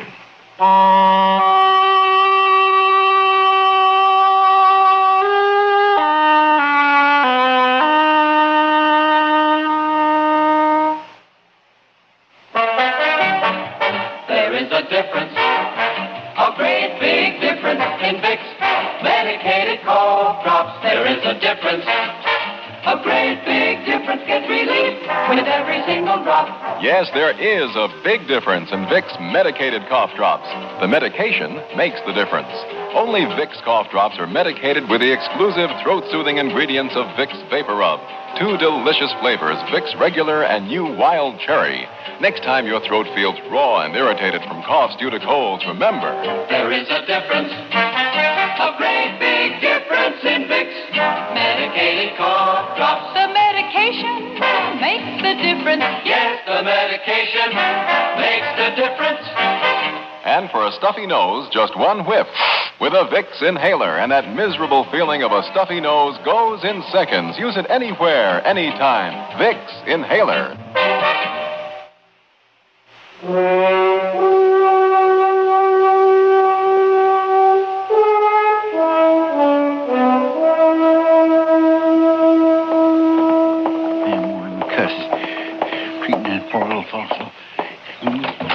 Mr. Dillon? What? Mr. Dillon? What are you so riled up about, Chester? Press Braden and Howard Rab. Oh, what are those bullies up to now? Well, see, you won't never believe it, but there's a real Chinaman here in town. A little Chinese fellow with a pigtail and all. He just come into Dodge on a freighter's wagon, and right now Braden and Rab, they got him pushed up against the wall out there. Oh, what are they doing to him? Well, they're deviling him and poking fun at him. I told them to leave him alone, but, Mr. Dillon, I wish you'd go tell him. All right, Chester. I'll go tell them. If there's anything I hate, it's a bullet. Well, maybe they're just curious about him. He's the first Chinaman I ever knew of in Dodge. Wait till you hear him. Here they are. Look. I don't think you understand one word they're saying. He just backed up there staring at him, holding tight that little old box he's got. Maybe that's what they want. That little box? That's probably just his medicine or something. Well, he's not an Indian, Chester. No, sir, he ain't. But maybe them Chinese fellas has medicine, too. Look how he's hanging on to it. Don't talk real good, do you, Rat? Somebody must have split his tongue. Oh, no, you know Chinese boys always sound like that.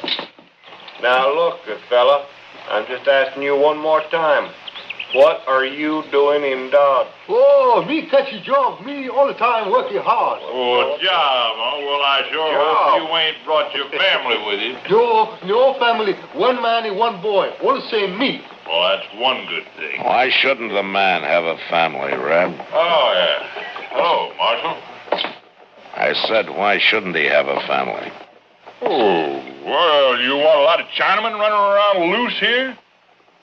What's your name, fella? Chen Lang Wong. Me good boy. Catch one place Dodge City all the time. Working hard.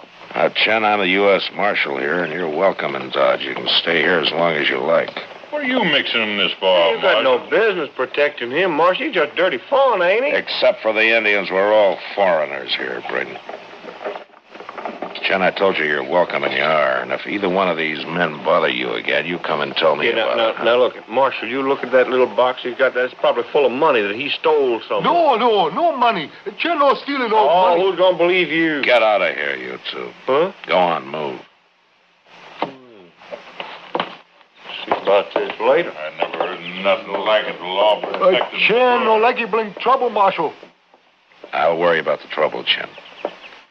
Tell me, what kind of work do you do? Oh, we catch one place. Very good cook. A cook, huh? Oh, yes, sir. Well, what kind of cooking do you do, Chen? All kind. Chinese cooking, American cooking, all kind. Say, you know what, Mr. Dillon? We ought to take him over to Delmonico's. Oh, why? Well, sir, Mr. Green fired the cook he had there yesterday. Might be he ain't found another one yet. All right, Chester, you take him over. Chen, you remember what I said about Rab and Braden. You come tell me if they give you any trouble.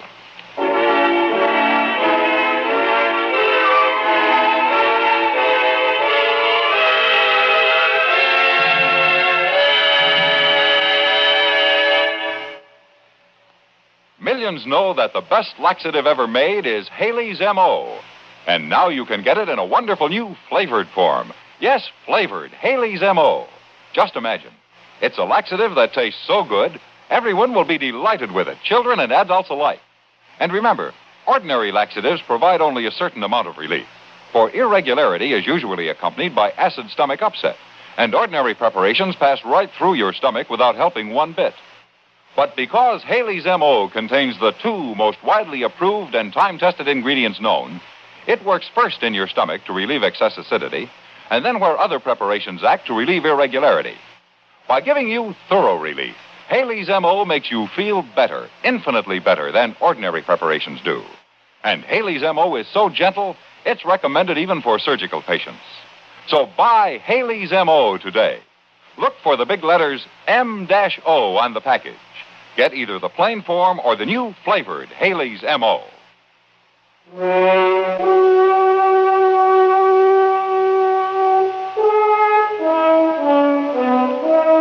Mr. Green at Delmonico's took a chance and hired Chen Wong that day.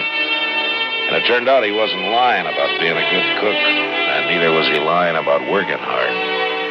Mr. Green let him sleep in a storeroom off the kitchen, and there he stayed, out of sight, and for a while, out of trouble.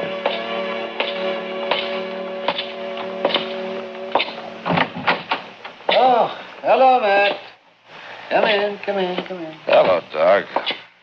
I'll be right with you as soon as I finish with Chen Wong here. No, what's the matter with Chen? There. Lying right there, you see?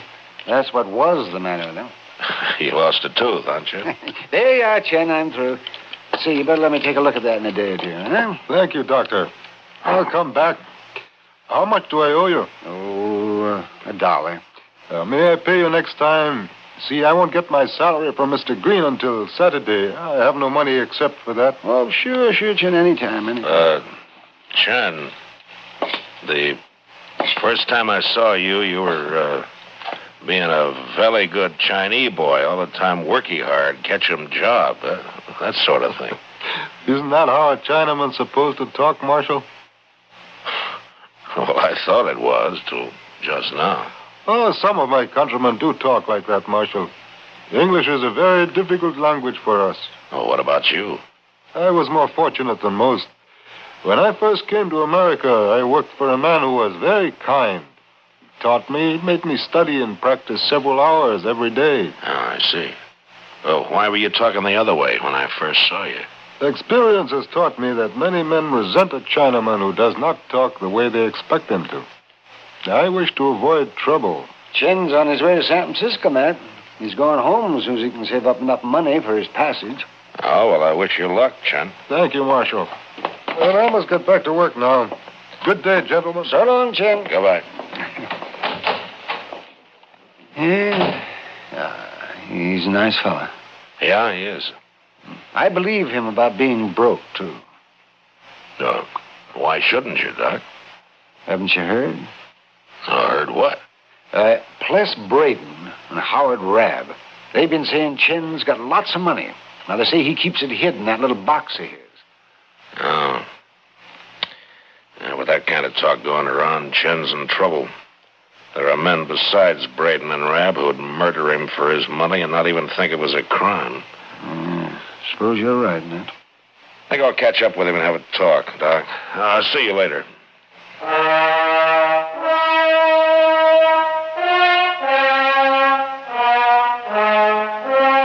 I had that talk with Chen, and I tried to get him to put his box in the bank and then let everybody know that he'd done so, but he said that he wanted the box near him and that he'd keep it hidden in his room. I couldn't argue him out of it, so I knew there'd be trouble. Sure enough, a couple of days later it happened, though not the way I'd expected. It was noon, and Chester and I went into Delmonico's for dinner. Say, this place is plumb deserted, Mr. Dillon. Yeah, maybe it's closed. There's Mr. Green. Green, you closed today? Hello, Marshal. Chester? Hello. Yeah, I'm closed, Marshal. I got no cook. What? Chen, he won't cook today. I don't know what's the matter with him. He won't even talk. Oh, where is he? Sitting in his room back there on the floor. Just sitting there, staring at his hand. Well, maybe he's sick. No, he ain't sick. There's something wrong with him. Maybe you can find out what it is, Marshal. He might talk to you. Yeah, sure, I'll try. It's the storeroom right off the kitchen, Marshal. Door's open. Yeah, I'll find it.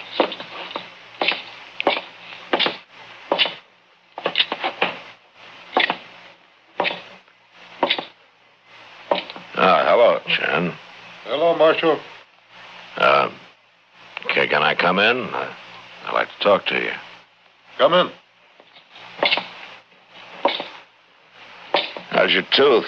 Giving you any trouble? No. Tell me something, Chen. What, Marshal? Do you consider me a friend? I believe you are. Well, good. Then maybe you'll let me help you. In what way? Well, I don't know. You'll have to tell me what's wrong first. It would be difficult for you to understand, Marshal. Well, maybe, but tell me anyway. I'm Chinese, Marshal. I've lived many years in America, but I am still Chinese. Yeah, go on. Years ago, my country was overrun by a tribe of Tartars called the Manchus. As they took each city, they required the inhabitants to shave around their heads, leaving only a long strand of hair to be braided into a queue. It was a sign of subjugation. But that has been forgotten. And now the queue, or pigtail, as you call it, is of great importance to us. Wait a minute, Chen. I just noticed. Where's yours? To lose the queue is a great disgrace to us, Marshal. Who did it, Chen? 2 men. The same 2. You mean Braden and Rabb? They came here last night. They wanted my treasure box. And you wouldn't tell them where it was, so they cut off your pigtail, is that it? They took it away with them, Marshal. That makes my disgrace even worse. Chen, will it help any if I get it back for you? If I don't get it back, I must kill those 2, Marshal. No, don't you go killing anybody. You let me handle this. I'm very sorry, Marshal, for all the trouble. You just wait here, Chen. I'll see what I can do.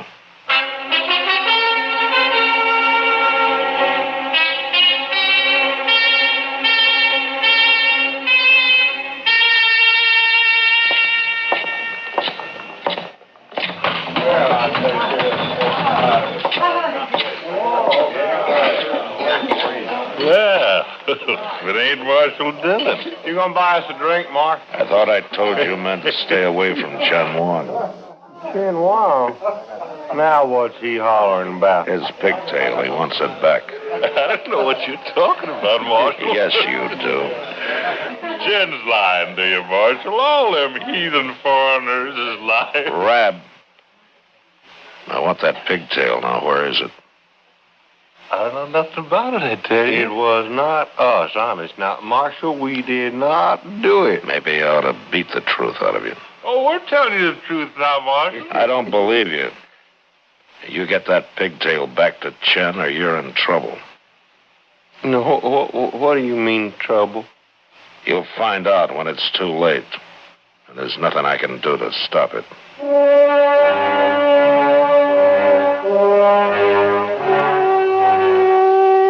I went back to Chen and I tried to explain things to him. I told him what had happened if he killed anybody, but that didn't bother him. And then I got mad at him for being so stubborn, and I guess he figured I didn't understand at all. So I left him feeling pretty helpless. The next day, he made his first move. I found out about it at the Long Branch. Oh, it sure has been a long day, Matt. I'm worn out, and I got the whole night ahead of me yet. Oh, well, what happened today, Kitty? Oh, well, Sam over there got the bright idea of offering every other drink on the house to any soldier that walked in here. Well, that's one way of keeping your saloon full. Oh, yeah, it sure is. And if this goes on, I might as well move out to Fort Dodge and join the Army. I think it'd be easier. I'm sure they'd be glad to have you, Kitty. Marshal Dillon. Yeah, what's on your mind, Rab? That Chinaman, that's what. He's haunting us, me and Braden, and if he don't stop it, I'm going to put a bullet in him. What do you mean he's haunting you? Why, all afternoon he's been following us. Wherever we go, he just stands around staring at us. Why, it drives men crazy after a while. Now, I'm warning you, Marshal. I'm going to shoot him. Good. Then I can come to your hanging. Rab, I told you before to give Chen back his pigtail. He won't bother you if you do. You still believe him, don't you, Marshal? I believe him. Well, it's a fine thing when a U.S. Marshal takes a word of a stinking, dirty little... Shut up! Now, you get out of here, Rab. Go on. All right, I'm going. Matt, you better do something about that. They'll kill Chen for sure. Unless he kills them first, Kitty. But I'll tell Chester to keep an eye on him. I'll see you later. Yeah, sure.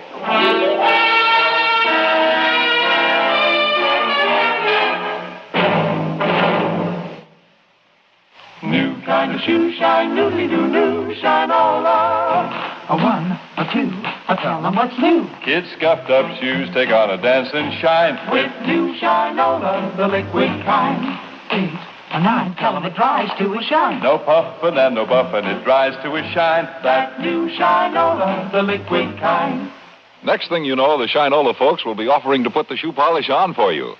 Their new Shinola liquid wax not only shines itself with no rubbing or brushing, it now has an ingenious new kind of applicator that takes the work out of applying the polish.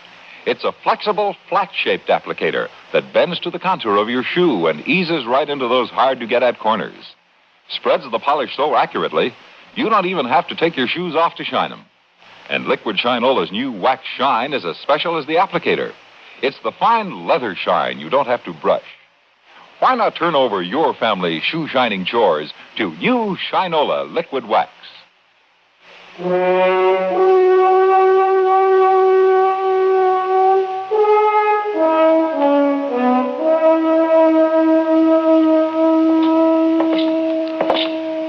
I sure am sorry, Mr. Dillon. Where did you lose them, Chester? Well, see, they was in the Texas Trail having a drink, and I was washing like you told me.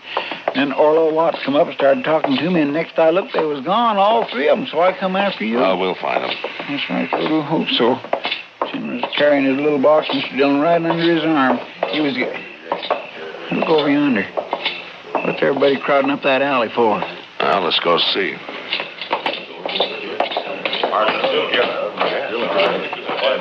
All right, let Mr. Dillon through here, Don. Stand back, everybody. Alvin, let me... Mr. Dillon, it's Chan. Yeah. He's been strangled, Chester. Strangled? Yeah, with his pigtail. I gave it back to him, all right. Hey, look there. Knife. It's got blood all over, too. That's a butcher knife. Chen must have cut one of them. Maybe both. That'll make it easier to track him. Yeah. Now listen, all you men. I want you to stay here. I don't want anybody following us. You understand? All right, come on, Chester.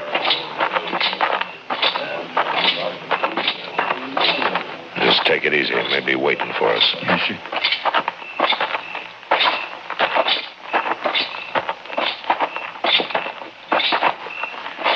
Look, there's something laying over there by that rain barrel. Oh? It's a man.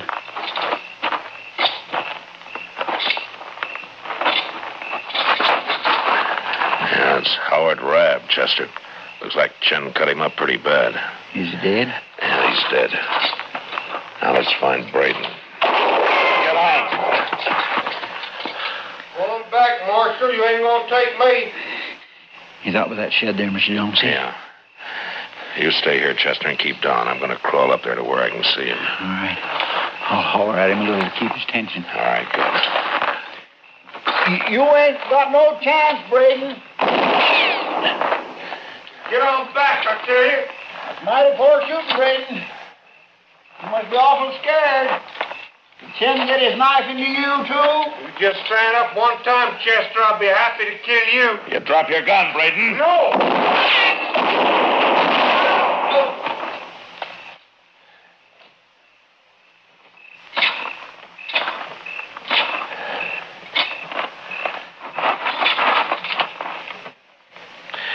Okay, Chester.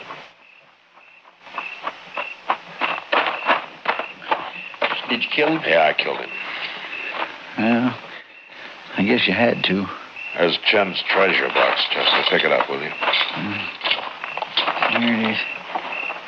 I guess that's what they killed him for. Must be full of money after all. Now, let's take a look.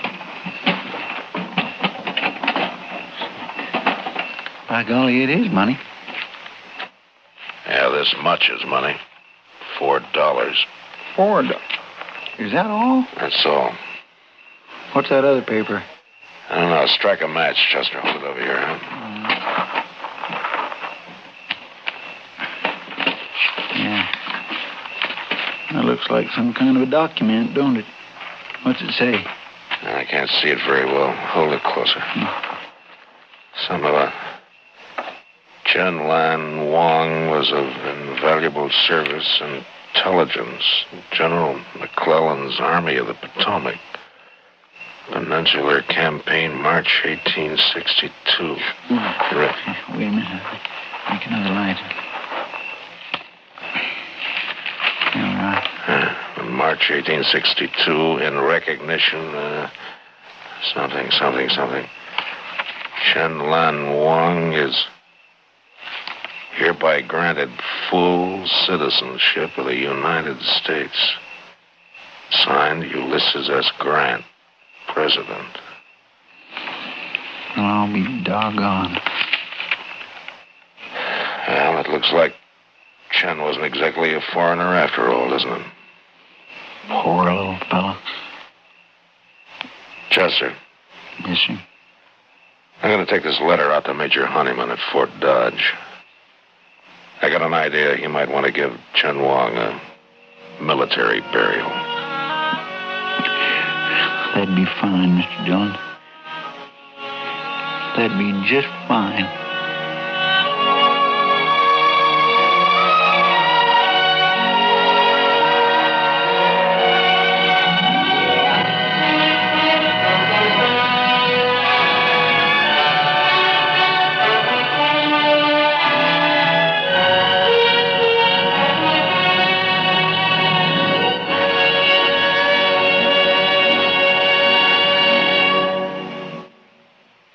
Now, Basil Rathbone, star of stage, screen, and television. Hello there. Nothing's more trouble to an actor than an awful cold.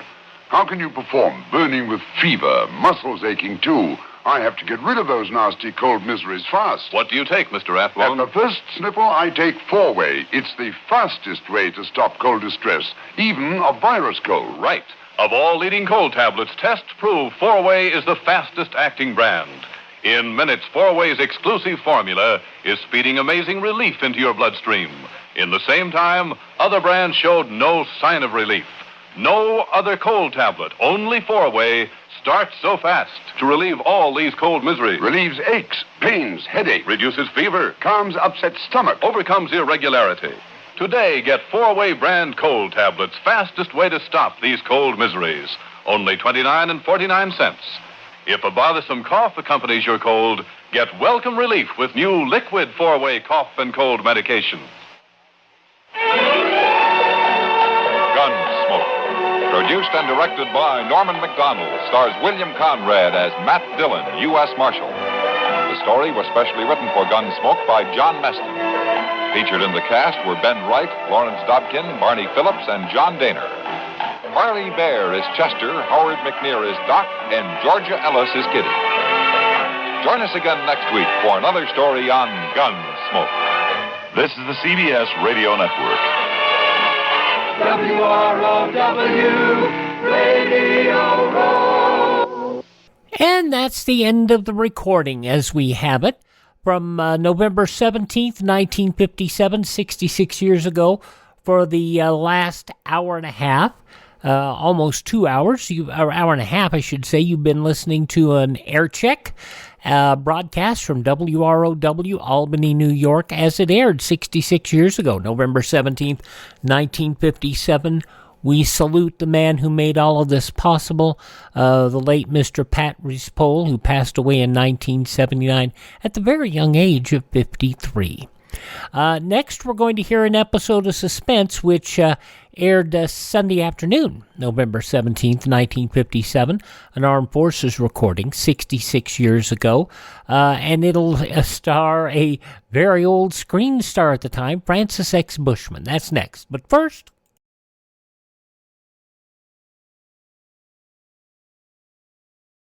Your contribution of $10 or $6.95 for the budget relief package will send more relief overseas than the same money spent any other way.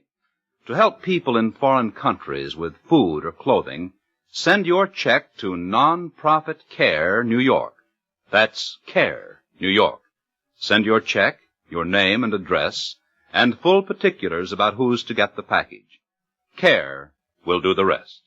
Now on Classic Radio Theater with Wyatt Cox, an episode of radio's outstanding theater of thrills as it was aired over Armed Forces Radio 66 years ago. This is from the original CBS broadcast, November 17th, 1957, and transcribed and sent overseas for Armed Forces Radio. 66 years ago, Francis X. Bushman, The City That Was, an episode of... Suspense. And the producer of radio's outstanding theater of thrills, the master of mystery and adventure, William N. Robeson. It is now 50 years since the first motion picture was made amidst the orange groves of a sleepy little California village called Hollywood. And a latter-day gold rush began. Hollywood quickly became a sprawling, brawling boom town. True to the tradition of the Western frontier, a tradition it helped to create and has fondly fostered, Hollywood lived violently. And not a few of its citizens died violently, with and sometimes without their boots on. The stakes were high, worldwide fame and undreamt of fortune. And the passions that poured onto the silver screen sometimes spilled over into private lives with lethal results. Of such passions and such results you are about to hear. And who better to tell this story than a man who was there? A man who has starred in more motion pictures than any other actor, living or dead, Francis X. Bushman. Listen then, as Mr. Bushman tells about the city that was, in exactly 1 minute. Memo on medals. Interesting information about our military awards and decorations.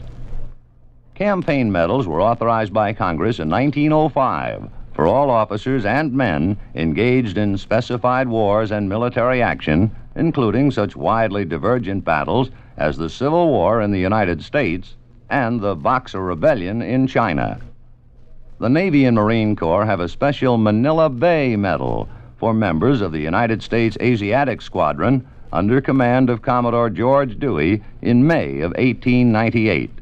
The Haitian Campaign of 1915 is commemorated with a medal, as is the Santo Domingo Expedition, which suppressed a revolt in that country and preserved order during elections in 1916. The Army has its Mexican Service Medal for those involved in any of several expeditions or engagements from April 12, 1911 through June 16, 1919. There is also the Army of Cuban Pacification Medal for United States troops who, from October of 1906 to April of 1909, helped establish a stable government in that island nation. The Victory Medal was initially awarded to all United States service personnel in World War I expeditionary forces, including, for the first time, women serving in the military units. There is a story behind every American medal, a proud story of devotion to country and unselfish service to keep it strong and free. And now, Francis X. Bushman, starring in The City That Was, a tale well calculated to keep you in suspense.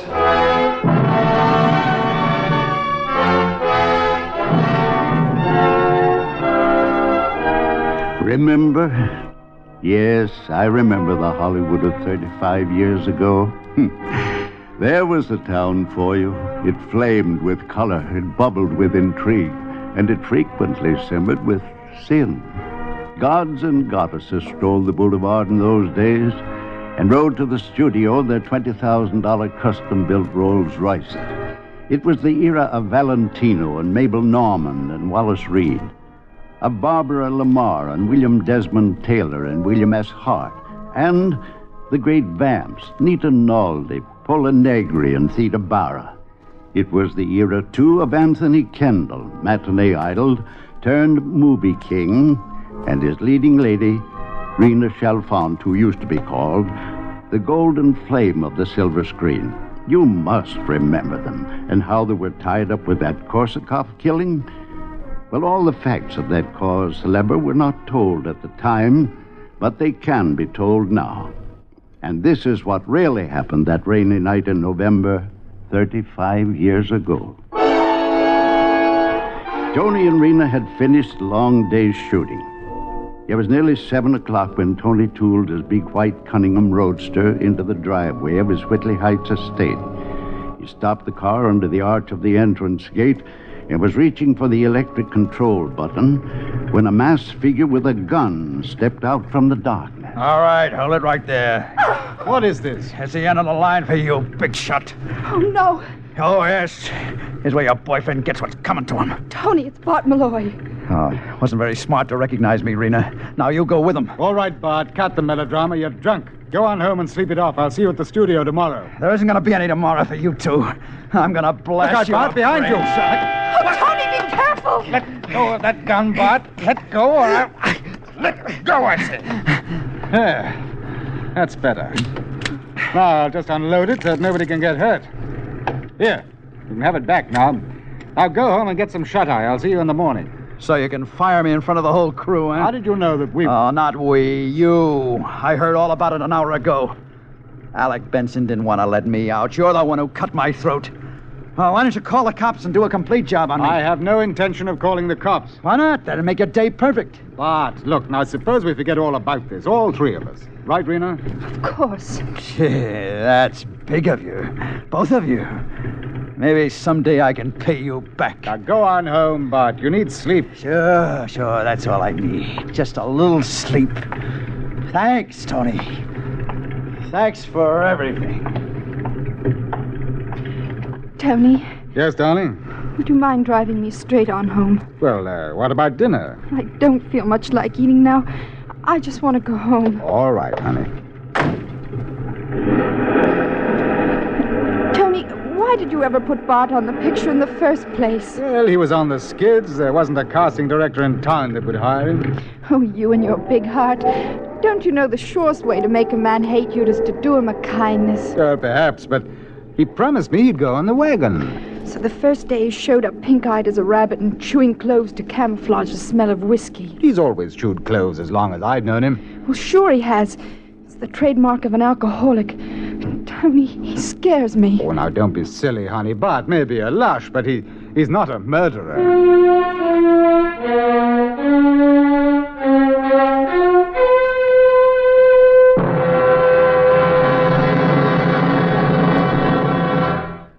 In a moment, we continue with the second act of Suspense. Another visit with Joe and Daphne Forsythe. Ooh, ow, ouch, ooh. What's wrong, Joe? Daphne, have you been using my razor again? Just a little. I was peeling peaches. Oh, fine. Why didn't you change the blade? It feels like you've been sharpening pencils with this thing. Now, just a minute, buddy. It was you who said we could use more economy around here. And I've been saving wherever I can. And by shaving the skin off the peaches... But look at my face. Think how the Red Cross could have used all this blood. It's your own fault. You and your economy. Well, being penny conscious isn't such a bad idea. Not if you use common sense. Take savings bonds, for instance. Here it comes. Go right ahead and scoff. But I got 8 million Americans who agree with me. We all buy savings bonds on the payroll saving plan because we know that investing in bonds is the best way to use our money. We could use some of that money around here. Well, maybe, or maybe we just think we can. When we buy bonds, we guarantee we'll have the money in the future, when we'll certainly need it more. Stop waving that razor. You're splattering me with soap. Well, I don't mean to get excited, but who wouldn't? Where else can a man make an investment that's guaranteed to pay off $4 for every 3? And guaranteed by the credit of the whole U.S. of A. So there. Bravo! Bravo! All right. Now let me change the blade and get back to shaving. I think I'll stay and watch. Why? Because you're so cute when you cut yourself. Oh, fine. And now, Act 2 of The City That Was, starring Francis X. Bushman. A tale well calculated to keep you in suspense.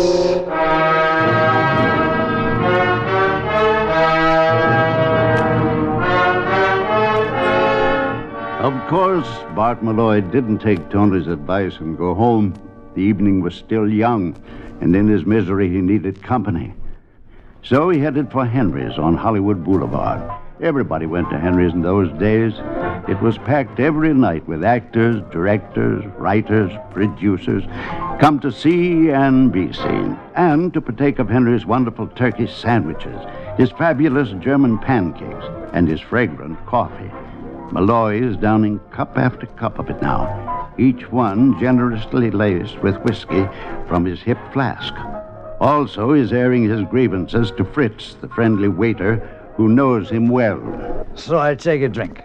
One measly drink and he tosses me off a picture.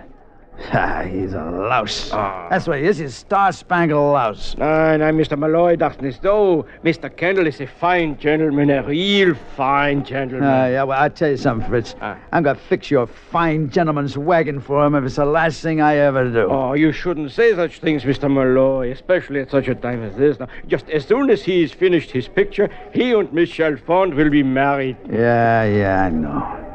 Say, maybe I ought to figure out a nice present for him, huh? Oh, that sounds better, Mr. Malloy. You know something? Always, I think that Miss Chalfont would marry that Russian director. What was his name? Korsakov. Yeah. Sergei Korsakov. Yeah. They sure were crazy about each other until Tony come along. Fritz. You may not know it, but you have just given me a terrific idea. Bart Malloy lost no time in putting his terrific idea into action. First, he telephoned the director, Sergei Korsakov, made a date to drop by his apartment later that evening. Then he called Rena Chalfont and employed his not inconsiderable talent as a mimic. Hello? This is Hollywood 2749. Yes, it is. May I speak, please, with Miss Chalfont? I am Dr. von Kesselring. Dr. Friedrich von Kesselring. This is Miss Chalfont, Doctor. Oh, I am Mr. Korsakov's physician, Miss Chalfont. I regret to say some unhappy news for you. Is something the matter with Sergei? He has suffered a coronary occlusion. Oh, no. Is there anything I can do, Doctor? Anything at all? Yes, Miss Chalfont, there is. Mr. Korsakov wished to see you before he goes to the hospital. I think it would make him very happy. Of course. I'll come right over. Malloy counted on the rainy streets and the fact that Rena had to come all the way in from Beverly Hills to give him the time he needed with Korsakov. 5 minutes later, he pulled up in front of the Russian director's house, high in the Hollywood Hills.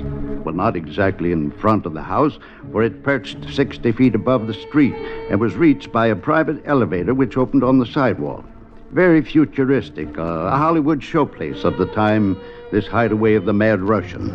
Malloy pushed the bell, the elevator door clicked open, and a moment later, he stepped out of the cage into Sergei Korsakov's living room. Hello, Sergei. How are you, my friend? It's good to see you. Good to see you. Why is this a lousy night? For me, it's perfect. I sit before fire and try to solve chess problems. You will have tea? Over there, samovar. Tea? Also brandy, whiskey, vodka. Choose for yourself. Well, maybe just a little one, just cut the fog. Good. Now, sit down and tell me why you called me. Well, I need some advice. I'll be glad to give you any kind of advice that you would It's like this, see. I'm going to come out of this picture with a great deal of dough. And you told me you've been buying real estate, remember? Da. I have bought quite a bit of property in Santa Monica. Santa Monica? Oh, that's too far out. Like the San Fernando Valley. Now, you can't tell me people are ever going all the way out there. Hey, I thought you said you were going to be alone tonight. I expect no one. Maybe your luck's changing, huh, boy? Don't get up. I'll send the elevator back down, and then I'll slip out the servants' entrance. But I assure you, Yes, I know. It's probably a maiden aunt just in from Vladivostok. Just the same, I'll go out the back way so as not to embarrass a lady. You have dirty mind, my friend. I would suggest that you... Bart, what does it mean? The gun. I guess you might say it means goodbye, Sergei.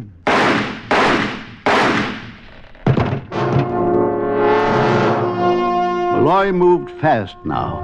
He wiped his fingerprints from the smoking gun and from the whiskey glass. Then he dropped the gun to the floor and headed for the service entrance. He was gone when the elevator stopped, and Rena walked into the living room to discover Sergei's bullet-riddled body sprawled on the floor. When the police arrived, summoned by a neighbor who heard the shooting, they found her there, gun in hand, kneeling over the body, sobbing over and over, Who did it, Sergei? Who did it? Who did it?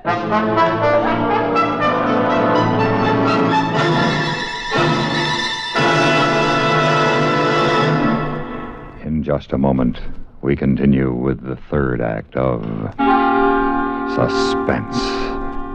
We have together ample capacity and freedom to defend freedom. This is NATO, the North Atlantic Treaty Organization. While the Soviets seek to weaken and disrupt the free world through worldwide military, political, and economic activities, the free world has organized its resources, moral, military, political, and economic, and is ready to deploy them wherever the situation demands. This is the basic reasoning behind the North Atlantic Treaty Organization. The United States of America is a part of NATO. You should be aware of and alert to the objectives and programs of the North Atlantic Treaty Organization. And now, Act 3 of The City That Was, starring Francis X. Bushman. A tale well calculated to keep you in suspense. They allowed Rena Chalfont one phone call. Naturally, she called Tony Kendall. But there wasn't much here his attorney could do for her, since there's no bail on a murder charge. So Tony went to the scene of the crime, and there he found that an old friend of his was in charge of the investigation, Sergeant K of Homicide. I'm sorry, Tony, but it just don't look good for your girlfriend. But Rena's no killer. Well, that's not for me to say. I can only go by the evidence I find, and it all points to her. But where's the motive? Rena had no motive. She might have. What do you mean? This is just a theory, of course. Well, let's have it. You may not like it, Tony. I told you, go ahead. Well, she and Korsakov were pretty good friends before you came along, right? Yes. So maybe he's still in love with her. Maybe he doesn't want her to marry you. Maybe he threatens to do something to stop the wedding. And maybe she shoots him? Right. Wrong. Rena is not a killer, Marty. Maybe, but it looks like she did it. You've been all over the place, I suppose. Stem to stern, everything strictly copacetic, except for a whiskey glass with no fingerprints on it. A what? This one right here. Somebody had a shot of bourbon out of it, then wiped off the prints. Sergei didn't drink. No? Then maybe your girlfriend must... Here we go with that maybe routine again. No. For your information, Marty, Rena isn't a drinker either. That samovar over there is more in her line. So that's what you call that thing. What's it for? Making tea, Russian style. What's all this stuff in these little saucers? Lemon peel, cinnamon, rose petals, cloves. They put it in the tea. All at once? No, one at a time. Then Korsakov must have been a clove boy. We found a lot of them on the floor. Cloves, eh? And a whiskey glass. You got a theory? Maybe I have. What is it? I'll let you know when I've proved it. Tony Kendall was in makeup and on the set at 8 o'clock the next morning. The cameras were in place and the lights were all set up for the climax scene of Passion Lost, the big fight scene. Alec Benson, the director, greeted Tony with the long face usually reserved for funerals. Tony, I just heard about Rena. What a terrible... Now, save your sympathy. She's innocent. Of course, but what's it going to do to our shooting schedule? Oh, you're just chock full of compassion, aren't you? Well, I mean... Well, how's the great man this morning? Good morning, Bart. And who's going to lower the boom? You or Alec? Well, Bart, you see... I told you last night we'd forget all about it, Bart. Yeah, but I thought you meant... You're still on the picture, Bart. But, Tony, I've already hired... You heard me, Alec. Oh, Tony, I don't know what to say. Well, then save it, and let's get on with this fight scene. Okay. Now, this has got to top any fight scene that's ever been photographed. Sam, I can't hear myself think. All right, you guys, come on, hold the hammers, hold the taut, come on. You gotta get easy. Yeah.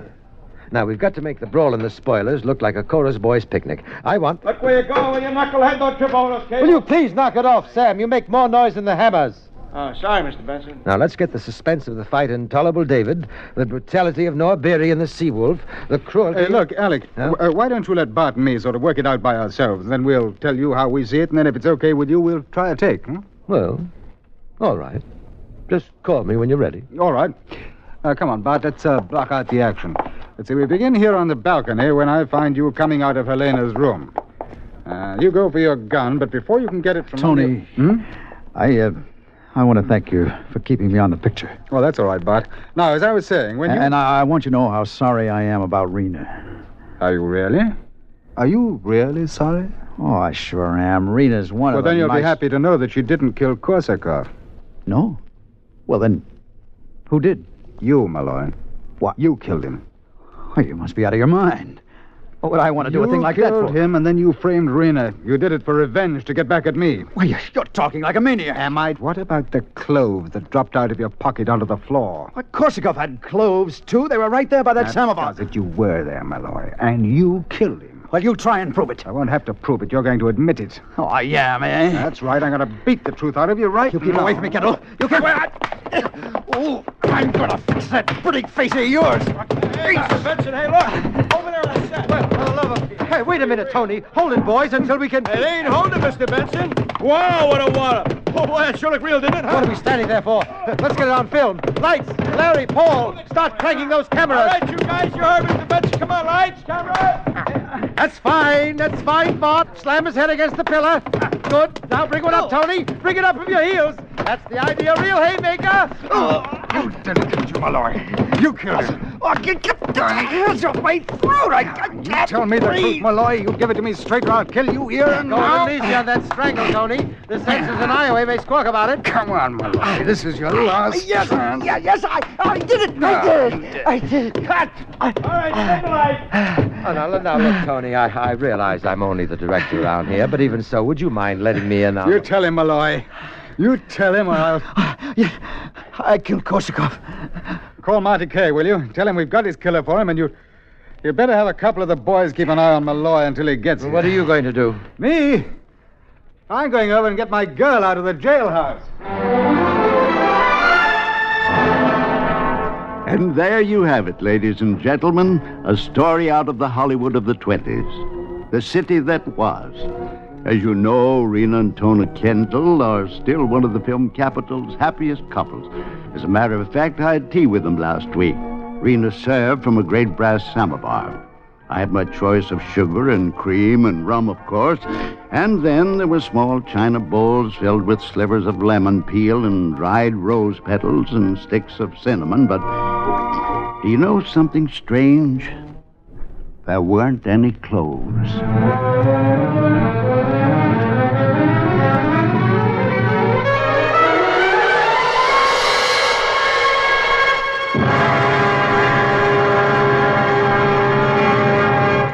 Suspense, in which Francis X. Bushman starred in William N. Robeson's production of The City That Was by Richard Wheel. Supporting Mr. Bushman in The City That Was were Norma Eberhardt, Chester Stratton, Ben Wright, Jack Crucian, Joe DeSantis, and Norm Alden. Listen. Listen again next week when we return with The Star of Thessaly, starring Ray Noble. Another tale well calculated to keep you in suspense.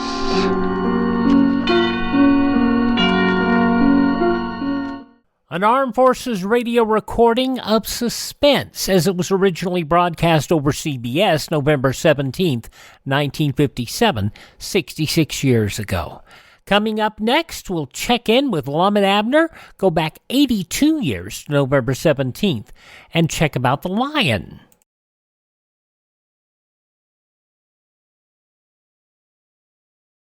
This is Art Linkletter. In event of atomic bombing or some other catastrophe, here's something important to remember. It will help save lives, including your own. Do not use the telephone. Leave the line open for official rescue and relief. This is your part in civil defense. Remember, don't use the phone. Leave the line clear for safety of your own life and the lives of others.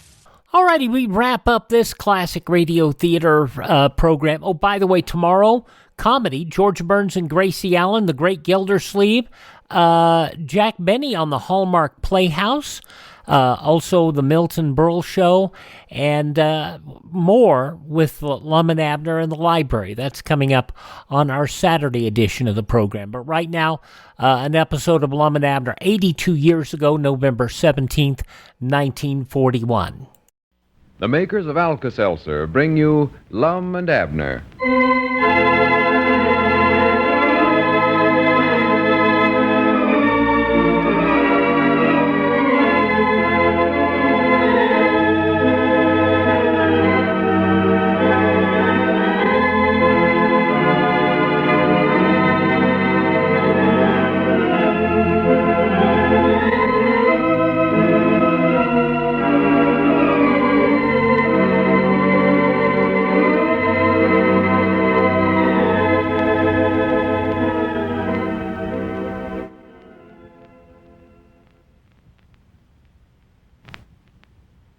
You know, folks, Pine Ridge is one of the mighty few communities I know of that isn't a beehive of activity these days. But while life in this peaceful little town usually goes quietly on, work in the rest of the world ever goes faster. How's it with you? Is that job of yours keeping you busy? Well, if it is, I don't have to tell you how important it is that you keep feeling your best while at work. You just can't afford to let a headache, some minor stomach upset, or muscular aches and pains slow you down. So be wise and be prepared for any or all these common work-disturbing ailments. Never be without a package of Alka-Seltzer tablets handy at your place of work as well as in your home. For with Alka-Seltzer handy, relief is usually only a matter of minutes. What's more, Alka-Seltzer is so easy to prepare and pleasant to take, too. So then you just can't afford not to keep Alka-Seltzer tablets in your locker or desk, can you? You better stop in at your favorite drugstore on your way to work in the morning and get a package. Remember, when you take Alka-Seltzer for the headaches, the minor stomach upsets, and muscular aches and pains that occasionally interfere with your work, you feel better fast. And now, let's see what's going on down in Pine Ridge. Well, the newly opened Pine Ridge Library has done quite a lot of business since it opened, so Lum is pretty happy. Abner's also happy because this is the day that Squire Skimp has promised to deliver the lion he purchased from a stranded carnival. Abner's planning to give the lion to Lum for a big surprise. As we look in on the little community today, we find Abner in the Jot 'em Down store. Cedric is just entering. Listen. Well, morning, Cedric. Come in. Morning, Mr. Abner. Mr. Squire said for me to come in and ask you if it was safe to bring it in now. Bring what in? The lion. We got that lion you bought for Mr. Lum, but he says Mr. Lum ain't supposed to know nothing about it yet. Oh, doggies, is that here already? Yes, Mom. We got it on the Macmillan boy's truck out in back of the store there. Boy, that's the meanest looking thing I ever seen in my life. Well? Every time you get close to him, he sort of growls at you. He does, huh? Yeah, got a bigger mouth than Sister Simpson even. Oh, them things is dangerous, Cedric.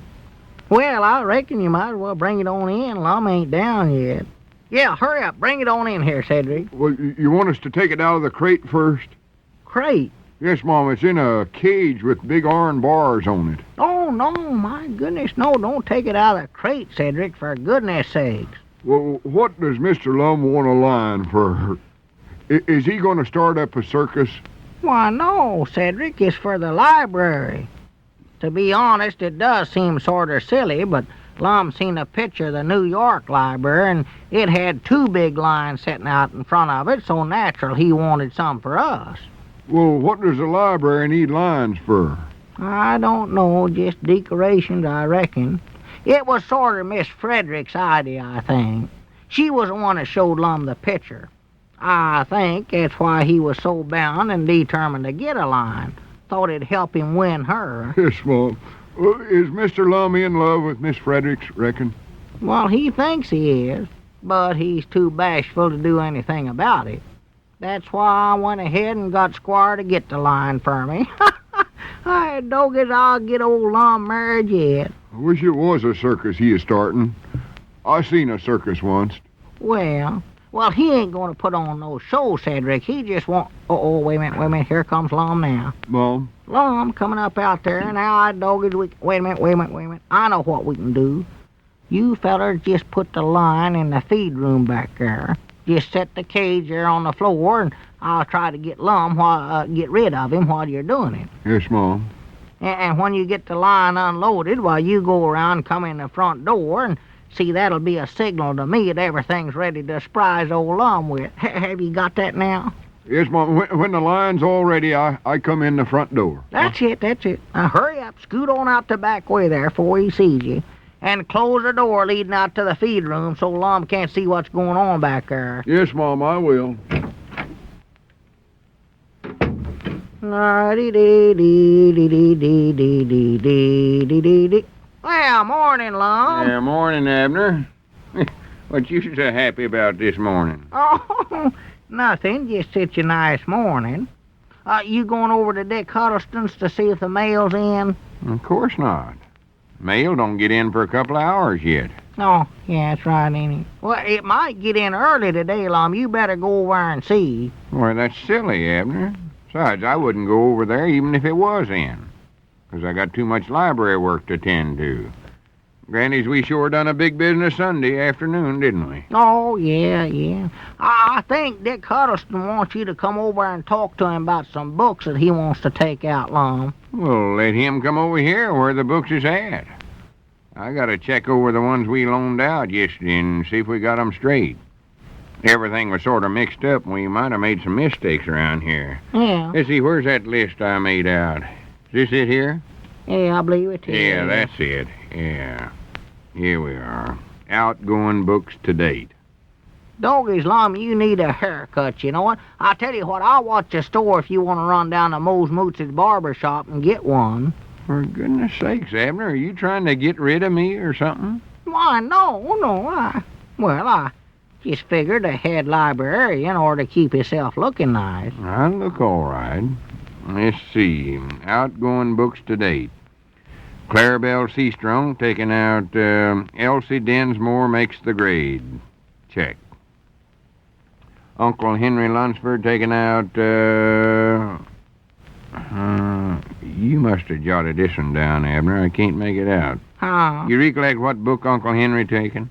Oh, let's see, yeah, there's some book about the Indians, I know. Indians? Yeah, had something about an error in the title of it. Error something or another. Now, what was it? The Pison Error? No, it weren't it. Aerosmith, that was it. Oh, yeah, Aerosmith. Check. Smith, that's an odd name for an Indian, ain't it? Yeah, well, I thought so too, but Uncle Henry explained about Pocahontas and Captain John Smith, so I just figured this Indian must have been one that married into the Smith family some way. Yeah, must have. Grandma Masters taking out, what was that noise? I never heard nothing. Sounded like it come from the feed room back there. Oh, well, must have been a mouse, I reckon. Yeah, might have been. Awful big one, though. Wait a minute, what are you laughing at? Oh, nothing. Go on, check your books, Lum. Or go out and get a haircut, one. I don't need a haircut. Granny's, you're acting curious today, Abner. Prattle. Let's see, Grandma Masters taking out Essentials of Electrical Engineering. Check. Electrical engineering? What's an old woman like her want to take up engineering for? She wasn't aiming on reading a book, just wanted to press some flowers in it. It's that great big heavy book. You saw it. Well, she ain't going to have the much time to press flowers if she's going to be out running a train every day. Grandpa Masters oughtn't to let her do that. Abner, she ain't doing no engineering work. All she wanted a book for was to press flowers in it. Well, that's all she ought to do is press flowers. Well, that's all she's going to do, so stop worrying about it. Well. Miss Barton, Tarzan of the Apes. Check. Miss Blevins, Diana of the Crossways. Check. Widow Abernathy, Love Twixt Golden Strands. Check. That's a beautiful name. Doggy, that makes me mad. He ought to be ashamed of himself. Who ought to be ashamed? Grandpa Masters making that woman of his go out and run a train with that broke hip of hers. For goodness sakes, Abner, he ain't doing no such a thing. Now forget about that. Grandpappy Spears taking out... Wait a minute. Grannies, I could have swore I heard something out there in the feed room just now. Oh, no, couldn't be nothing, Lum. No, you're just imagining stuff. You sure you don't want to get out and get a haircut? Your hair's awful long, Lum. My hair's all right. Forget about it. Grannies, there's something suspicious going on around here, and I'm going to find out what it is. No, there ain't. No, there ain't. Honest now, Lum. Ain't nothing suspicious at all. Go ahead, check your books there. You see, what'd you say Grandpappy Spears taking out? Go ahead, check them off there. Let me see. Grandpappy Spears, World Almanac for 1909. What in the world did he take that for? It's his own book. We got it over at his place. Well, he's still mad about that checker game over here the other day and said he didn't want nothing that belonged to him sitting around our store. Well, we'll just charge him a lot of overdue on it then. Yeah, it's a time. Mose Moots, Gilbert the Boy Trapper. Grannies, Abner, did you let Mose have that book? Why, sure, he asked for it. Ain't that what the library's for? Of course it is, but you know dad blame well I was saving that book for Miss Fredericks. It's got the prettiest red cover on it of any book in the library. Well, why didn't she come around and get it then? She weren't in here either Saturday or Sunday. Yeah, I know it. Kept the library open just special for her, too. Well, maybe next Sunday... Grannies, I know I heard something in the back room then. I'm going back there and see what's going on. No, you ain't now, Lum. Well, who's going to stop me? If there's something suspicious happening, I'm going to find out what it is. You can't do it now, Lum. Well, why can't I? Well, but... Well, it's a surprise. A surprise? Yes, sir. It's something that's going to make you awful happy. Oh, Granny's happy. You oughtn't have done that. I don't deserve no surprise. Well, I knowed you'd never be happy till you got this thing, and I know it's going to help you win Miss Frederick, too. Oh, well, good for you. It ain't a engagement ring, is it? Oh, no, it's something better. Wait a minute, here comes Cedric. Now you can go back to the feed room and see it, Lum. Well, what's Cedric got to do with it? Oh, nothing. Now, here, Lum, when you go in there, I want you to close your eyes tight now, and don't peek till you get clear back in the feed room. Yeah, all right, I won't. Well, howdy, Cedric. Hello, Mr. Lum. Say, Mr. Abner... I know, Cedric. All right, Lum, come on now. Close your eyes and start walking. All right, I've got them closed. Here I go. Granny, this is just like Christmas. Say, Mr. Abner, I think you don't need better... to say nothing, Cedric. I got the signal. Come on, Lum. Keep going. I'm going. Granny's Abner, it's awful nice to have friends that do things for you like this. I never will forget it. Don't mention it. I'm proud to help you. Wait a minute now. Let me open the door for you. Here, Lum. Here. I'll guide you now. Right through here. Now, here. In you go. Come on now, a little farther so I can close the door. Here. Now, don't open your eyes for a minute. Stand right there now while I close it. I doggies, is he gonna be spry? Yes, Mom, he sure is. I don't much believe you ought to have done that to him, Mr. Abner. Put him back there in that room by himself. Well, I want to surprise him, Cedric. He won't know what to think when he sees that lion sitting there in that cage. Well, that's what I've been trying to tell you. When we was unloading the cage, that door come open and the lion jumped out. That's why we closed the door and run. He's loose there in the feed room with Mr. Lum right now. Huh? Oh, my goodness. Well, Lum didn't get much warning that time, did he? But then that's the way things frequently go. You know, it's usually the same way with colds. First a sniffle, then a sneeze, your head stops up, and the first thing you know, you've really got a cold. Well, now, because colds usually do come on us just about that fast, you should be prepared at all times to get after them the very moment they strike. The time to take care of a cold is at the very first sign of distress. That's the time to start taking care of yourself and to take Alka-Seltzer. Get plenty of rest, eat sensibly, dress wisely, and take Alka-Seltzer according to the easy-to-follow directions on the package. You'll be surprised at how much better you feel, how promptly and how pleasantly Alka-Seltzer offers relief for that headache and that dull, stuffed-up, ache-all-over feeling. Use Alka-Seltzer as a gargle, too, to ease that raw, raspy sore throat. Now, if you haven't a package of these effervescent analgesic tablets in your home, get one from your druggist without delay, will you? Be ready the next time you catch cold.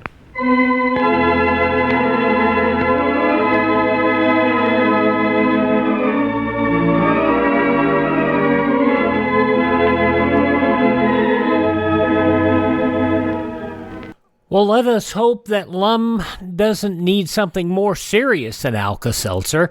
November 17th, 1941, Lum and Abner here on Classic Radio Theater with Wyatt Cox. Full 2 hours of comedy tomorrow on Classic Radio Theater with Wyatt Cox with George Burns and Gracie Allen, The Great Gildersleeve, Jack Benny on the Hallmark Playhouse, and the Milton Berle Show, and another episode of Lum and Abner. Thanks for being with us. Visit our webpage, classicradio.stream, and we'll see you tomorrow with more Classic Radio Theater with Wyatt Cox.